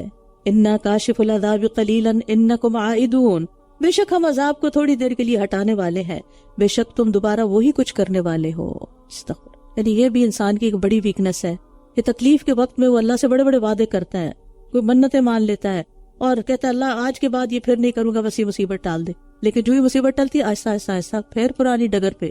آپ دیکھیں کہ جیسے جن لوگوں کو ایڈکشن کا مسئلہ ہو جاتا ہے، ان کو ایک دفعہ نہیں ریہیب میں لے کے جاتے، کئی دفعہ ریہیب جاتے ہیں، ٹھیک ہوتے ہیں، پھر بڑے وعدے کر کے آتے ہیں کہ آج کے بعد ہم یہ نہیں کریں گے، جا کے کچھ عرصہ اس پہ استقامت اختیار، اس کے بعد پھر ڈیل، پھر اسی مصیبت میں پھر واپس وہیں۔ جس دن ہم بڑی سخت پکڑ پکڑیں گے، بے شک ہم انتقام لینے والے ہیں۔ کہا جاتا ہے کہ اشارہ ہے یوم بدر کی طرف، اور یقیناً ان سے پہلے ہم نے قوم فرعون کو آزمایا اور ان کے پاس ایک معزز رسول آیا تھا، یہ کہ اللہ کے بندوں کو میرے حوالے کر دو، بے شک میں تمہارے لیے ایک امانت دار رسول ہوں، یعنی بنی اسرائیل کو آزاد کر دو، اور یہ کہ تم اللہ کے مقابلے میں سرکشی نہ کرو، بے شک میں تمہارے پاس واضح دلیل لایا ہوں، اور بے شک میں اپنے رب اور تمہارے رب کی پناہ لیتا ہوں اس سے کہ تم مجھے سنگسار کر دو، اور اگر تم مجھ پر ایمان نہیں لاتے تو مجھ سے الگ رہو۔ موسیٰ علیہ السلام کو پتہ چل گیا کہ فرعونیوں کا ارادہ بہت خطرناک ہے اور وہ ان کو ختم کرنے کا، قتل کرنے کا سوچ رہے ہیں، تو انہوں نے اللہ کی پناہ لے لی اور اللہ نے ان کو پناہ دے دی، دشمن غرق ہوئے اور وہ بچ گئے۔ اور یہ آیت بھی وَإِنِّي عُذْتُ بِرَبِّي وَرَبِّكُمْ ایک اور جگہ پر بھی آتی ہے کہ اللہ تعالیٰ کی پناہ لینی چاہیے ایسے مواقع پر۔ فَدَعَا رَبَّهُ أَنَّ هَؤُلَاءِ قَوْمٌ مُجْرِمُونَ پھر اس نے اپنے رب کو پکارا کہ بے شک یہ مجرم قوم ہے، مجرم لوگ ہیں۔ تو ارشاد کیا ہوا، بس میرے بندوں کو راتوں رات لے چلو، بے شک تم پیچھا کیا جاؤ گے، اور سمندر کو ساکن چھوڑ دو، بے شک یہ ایسا لشکر ہے جو غرق کیا جانے والا ہے۔ یعنی عصا مار کے وہ رستہ بنا تھا نا، تو کہا بس نکل جاؤ، اور ابھی رستہ بنا رہے تاکہ فرعونی سارے آ چڑھیں اس پر اور پھر ڈوبیں۔ کم ترکوا من جنات وعیون کتنے ہی باغات اور چشمے وہ اپنے پیچھے چھوڑ گئے، اور کھیتیاں اور عمدہ مقامات اور نعمت و آسائش کے سامان جن میں وہ عیش کر رہے تھے۔ اسی طرح ہوا، اور ہم نے ایک دوسری قوم کو ان کا وارث بنا دیا، پھر نہ تو ان پر آسمان و زمین روئے اور نہ ہی وہ مہلت دیے گئے۔ یعنی ظالم حکمرانوں کی ہلاکت پر ہر کوئی سکون کا سانس لیتا ہے، کوئی نہیں روتا ان پر۔ زمین و آسمان تو نیک انسانوں کے مرنے پہ روتے ہیں۔ اور بے شک ہم نے بنی اسرائیل کو ذلت کے عذاب سے نجات دی فرعون سے، بے شک وہ حد سے گزر جانے والوں میں سے بڑا سرکش تھا، اور بے شک ہم نے انہیں علم کی بنا پر تمام جہان والوں پر منتخب کر لیا، یعنی بنی اسرائیل کو، اور ہم نے انہیں ایسی نشانیاں دی جن میں کھلی آزمائش تھی۔ بلا جو ہے مصیبت اور انعام دونوں معنوں میں استعمال ہوتا ہے، یعنی ان پر اللہ تعالیٰ کے بہت بڑے احسانات بھی تھے، اور ان احسانات کے اندر آزمائش تھی۔ بے شک یہ لوگ کہتے ہیں کہ بے شک ہماری پہلی موت کے سوا کوئی اور موت نہ ہوگی، اور ہم دوبارہ اٹھائے جانے والے نہیں۔ اگر تم سچے ہو تو ہمارے آباء و اجداد کو لے آؤ، کیا یہ لوگ بہتر ہیں یا تبا کی قوم؟ اور وہ لوگ جو ان سے پہلے تھے ہم نے انہیں ہلاک کر دیا، بے شک وہ سب مجرم تھے، اللہ نے ان سے انتقام لیا۔ وما خلقنا السماوات والارض وما بینہما لاعبین اور ہم نے آسمانوں اور زمین کو اور جو ان دونوں کے درمیان ہے کھیلتے ہوئے نہیں بنایا، یعنی بے مقصد نہیں بنایا۔ ہم نے ان دونوں کو حق ہی کے ساتھ پیدا کیا، یعنی مقصد سے پیدا کیا، لیکن ان کے اکثر علم نہیں رکھتے، ان کو پتہ ہی نہیں کہ کیوں پیدا ہوا یہ سب کچھ۔ یقیناً فیصلے کا دن ان سب کا مقرر وقت ہے، یعنی اللہ کے پاس حاضری کا۔ اس دن کوئی دوست کسی دوست کے کچھ کام نہ آئے گا اور نہ ہی وہ مدد کیے جائیں گے۔ دنیا میں تو آپ پر تکلیف آتی ہے تو بہت سے لوگ ہمدردی کرنے والے ہوتے ہیں، مدد کرنے والے ہوتے ہیں، لیکن وہاں ہر ایک کو اپنی پڑی ہوگی، کسی کا کوئی قریبی رشتہ دار، غلام، دوست، آقا کوئی کام نہیں آئے گا، کسی طرف سے کوئی مدد نہ ملے گی مگر جس پر اللہ رحم فرمائے، بس اللہ ہی کی رحمت ہوگی۔ بے شک وہ بہت زبردست نہایت رحم کرنے والا ہے، یعنی اللہ کی رحمت یہ قیامت کے دن انسان کو بچائے گی۔ بے شک زقوم کا درخت گناہگار کا کھانا ہوگا، پگھلے ہوئے تانبے کی طرح پیٹوں میں جوش کھائے گا، کھولتے ہوئے گرم پانی کی طرح۔ اسیم سے مراد یہاں پر کافر و مشرک اور قیامت کے منکر ہیں، ان کے لیے یہ کھانا ہوگا۔ پکڑو اسے اور گھسیٹتے ہوئے اسے جہنم کے بیچوں بیچ لے جاؤ، پھر اس کے سر پر کھولتے پانی کا عذاب انڈے لو، چکھو مزہ، بے شک تو بڑا زبردست بہت عزت والا تھا۔ بے شک یہ وہی ہے جس میں تم شک کیا کرتے تھے۔ یہ طنز اور مذاق کے طور پر انہیں ان صفات کے ساتھ پکارا جا رہا ہے، ان کو عزت نہیں دی جا رہی، یعنی جہنم کی مار مار کے ساتھ سخت بات بھی کریں گے۔ ان المتقین فی مقام امین بے شک متقی لوگ امن والی جگہ میں ہوں گے، باغات اور چشموں میں ہوں گے۔ کفار کے برے انجام کے بعد متقین کا اچھا انجام ذکر کیا جا رہا ہے۔ مقام امین، امن والی جگہ جہاں نہ موت کا کھٹکا ہے، نہ نکالے جانے کی فکر، نہ کوئی غم، نہ پریشانی اور نہ محنت، نہ مشقت۔ وہ باریک اور دبیز ریشم کے لباس پہنیں گے، آمنے سامنے بیٹھے ہوں گے۔ یہ اسی طرح ہوگا، اور ہم انہیں بڑی آنکھوں والی گوری عورتوں سے بیاہ دیں گے، اس میں وہ ہر قسم کے پھل بے خوف ہو کر طلب کریں گے۔ بے خوف کس طرح؟ کیونکہ دنیا میں کوئی پھل کھاتے ہوئے آپ کو فکر بھی ہوتی ہے کہ کہیں اس سے سٹمک اپسیٹ نہ ہو جائے، یا کہیں کھانسی نہ لگ جائے، کھٹا نہ ہو، کچا نہ ہو، کئی طرح کے اندیشے ہوتے ہیں۔ وہاں کوئی اندیشہ نہیں ہوگا، وہ اس میں موت کا مزہ نہ چکھیں گے سوائے پہلی موت کے، اور وہ انہیں جہنم کے عذاب سے بچا لے گا آپ کے رب کے خاص فضل کی وجہ سے۔ یہی بہت بڑی کامیابی ہے۔ بس بے شک ہم نے اس کو آپ کی زبان میں آسان کر دیا ہے تاکہ وہ نصیحت حاصل کریں۔ بس آپ انتظار کیجئے، بے شک یہ بھی انتظار کر رہے ہیں، یعنی قرآن پڑھنے میں آسان ہے۔ جو لوگ عربی بالکل بھی نہیں جانتے، لینگویج سے واقف ہی نہیں، الف بے نہیں جانتے، وہ کس طرح روانی سے قرآن پڑھنے لگتے ہیں؟ نہ صرف روانی سے بلکہ حفظ تک کر لیتے ہیں۔ سورۃ الجاسیہ، بسم اللہ الرحمن الرحیم، حامیم، تنزیل الکتاب من اللہ العزیز الحکیم۔ اس کتاب کا اتارنا اللہ بہت زبردست خوب حکمت والے کی طرف سے ہے، یعنی یہ قرآن نبی کی تصنیف نہیں، اللہ کی کتاب ہے۔ بے شک آسمانوں اور زمین میں ایمان لانے والوں کے لیے یقیناً بہت سی نشانیاں ہیں، جو دیکھے، جو سمجھے تو، اور خود تمہاری پیدائش میں اور ان جانداروں میں جنہیں وہ پھیلاتا ہے، ان لوگوں کے لیے بہت سی نشانیاں ہیں جو یقین رکھتے ہیں، اور رات اور دن کے اختلاف میں، اور جو رزق اللہ نے آسمان سے اتارا، پھر اس کے ساتھ زمین کو اس کی موت کے بعد زندہ کر دیا، اور ہواؤں کی گردش میں ان لوگوں کے لیے بہت سی نشانیاں ہیں جو عقل رکھتے ہیں، عقل استعمال کرتے ہیں۔ یہ اللہ کی آیات ہیں جنہیں ہم آپ پر حق کے ساتھ پڑھتے ہیں، بس اللہ اور اس کی آیات کے بعد یہ کس بات پر ایمان لائیں گے؟ ہر اس شخص کے لیے ہلاکت ہے جو بہت جھوٹا، بہت گناہگار ہے۔ وہ اللہ کی آیات کو سنتا ہے جو اس پر پڑھی جاتی ہیں، پھر تکبر کرتے ہوئے اپنی بات پر اصرار کرتا ہے، گویا کہ اس نے انہیں سنا ہی نہیں۔ بس آپ اسے دردناک عذاب کی خوشخبری دے دیجئے۔ جب بھی اللہ کی آیات سن کے عمل کو دل نہ چاہے تو اس آیت کو یاد کر لیں، اور جب وہ ہماری آیات میں سے کوئی چیز جان لیتا ہے تو اسے مذاق بنا لیتا ہے۔ یہی وہ لوگ ہیں جن کے لیے ذلت آمیز عذاب ہے، یعنی جو آیت سمجھ میں آئے اور جو نہ آئے اس کا مذاق اڑاتا ہے۔ تو ہمیں دین کا مذاق اڑانے سے بچنا چاہیے۔ ان کے آگے جہنم ہے، اور وہ ان کے کچھ بھی کام نہ آئے گا جو انہوں نے کمایا۔ دنیا میں جو بھی محلات کھڑے کیے وہ وہاں کچھ فائدہ نہ دیں گے، اور نہ وہ جن کو انہوں نے اللہ کے سوا حمایتی بنا رکھا تھا کہ یہ کام آئیں گے، یہ چھڑا لیں گے، اور ان کے لیے بہت بڑا عذاب ہے۔ یہ سراسر ہدایت ہے، اور وہ لوگ جنہوں نے اپنے رب کی آیات کا انکار کیا ان کے لیے بدترین قسم کا دردناک عذاب ہے۔ اللہ وہ ہے جس نے تمہارے لیے سمندر کو مسخر کیا تاکہ کشتیاں اس میں اس کے حکم سے چلیں، اور تم اس کا فضل تلاش کرو، اور تاکہ تم شکر ادا کرو۔ اللہ کی توحید پر کائنات کے دلائل کے بعد یہاں اللہ کی نعمتوں کا ذکر کیا جا رہا ہے، اور جو کچھ آسمانوں اور زمین میں ہے اس نے سب کچھ اپنی طرف سے تمہارے لیے مسخر کر دیا۔ یہ سب کچھ انسان کے لیے بنایا گیا ہے۔ بے شک اس میں ان لوگوں کے لیے یقیناً بہت سی نشانیاں ہیں جو غور و فکر کرتے ہیں کہ کس طرح ہر چیز انسان کی خدمت میں لگی ہوئی ہے۔ قُل لِّلَّذِينَ آمَنُوا، آپ ان لوگوں سے جو ایمان لائے کہہ دیجئے کہ وہ ان لوگوں کو معاف کر دیا کریں جو اللہ کے دنوں کی امید نہیں رکھتے، تاکہ وہ ایک قوم کو اعمال کا بدلہ دے جو وہ کماتے رہے تھے۔ ایام اللہ سے مراد وہ تاریخی دن جس میں اللہ اپنے دشمنوں کو سزا دیتا ہے۔ موسیٰ علیہ السلام نے اپنی قوم کو ان دنوں کے ساتھ نصیحت کی تھی، تو کچھ لوگ اس کو مانتے ہی نہیں کہ یہ اللہ کا عذاب تھا، وہ قدرتی حادثات سمجھتے ہیں اور بات کو کچھ سے کچھ بنا دیتے ہیں۔ تو ایسے لوگوں کو اگنور کر دیں، معاف کر دیں۔ من عمل صالحا فلنفسہ، جس نے کوئی نیک عمل کیا تو وہ اسی کے لیے ہے، اور جس نے کوئی برائی کی تو اس کا وبال اسی پر ہوگا، پھر تم اپنے رب ہی کی طرف لوٹائے جاؤ گے۔ اور یقیناً ہم نے بنی اسرائیل کو کتاب اور حکومت اور نبوت عطا کی، اور انہیں پاکیزہ چیزوں میں سے رزق دیا، اور انہیں تمام جہانوں پر فضیلت عطا کی۔ یہ مضمون کئی بار آیا ہے کہ اللہ نے بنی اسرائیل کو بہت سی نعمتوں سے نوازا، اور ہم نے انہیں دین کے معاملے میں واضح ہدایات عطا کی، یعنی علم بھی دیا، ہدایت دی۔ پھر انہوں نے علم آ جانے کے بعد محض آپس کی ضد کی وجہ سے اختلاف کیا۔ بہت سا اختلاف اور اعتراضات صرف ضد کی وجہ سے ہوتے ہیں۔ بے شک آپ کا رب قیامت کے دن ان کے درمیان فیصلہ کر دے گا جس معاملے میں یہ اختلاف کرتے تھے۔ یعنی بنی اسرائیل میں جہالت کی وجہ سے اختلاف نہیں ہوا، علم کے بعد ہوا، اور وہ زیادہ سخت ہوتا ہے۔ پھر دین کے معاملے میں ہم نے آپ کو واضح شریعت پر قائم کیا ہے، بس آپ اس کی پیروی کیجئے، اور آپ ان لوگوں کی خواہشات کی پیروی نہ کیجئے جو علم نہیں رکھتے۔ بے شک یہ لوگ اللہ کے مقابلے میں ہرگز آپ کے کسی کام نہ آئیں گے۔ بے شک ظالم لوگ ایک دوسرے کے دوست ہیں، اور متقی لوگوں کا دوست اللہ ہے۔ واللہ ولی المتقین۔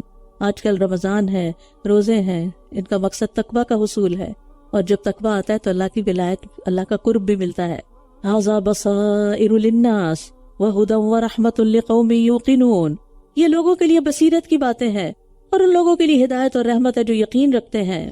کیا وہ لوگ جنہوں نے برائیوں کا ارتکاب کیا یہ سمجھتے ہیں کہ ہم انہیں ان لوگوں کی طرح کر دیں گے جو ایمان لائے اور انہوں نے نیک عمل کیے، کہ ان کا جینا اور ان کا مرنا برابر ہو جائے؟ کتنا برا ہے وہ فیصلہ جو یہ کر رہے ہیں۔ ابراہیم بن اشعث کہتے ہیں میں نے فضیل بن نیاز کو دیکھا، وہ رات کے اول حصے سے اس کے آخر تک اس آیت اور اس جیسی آیات کو پڑھتے پھر روتے، کہتے کاش میں جان لیتا کہ میں دونوں گروہوں میں سے کس میں سے ہوں، یعنی سیئات والوں میں سے ہوں یا صالحات والوں میں سے۔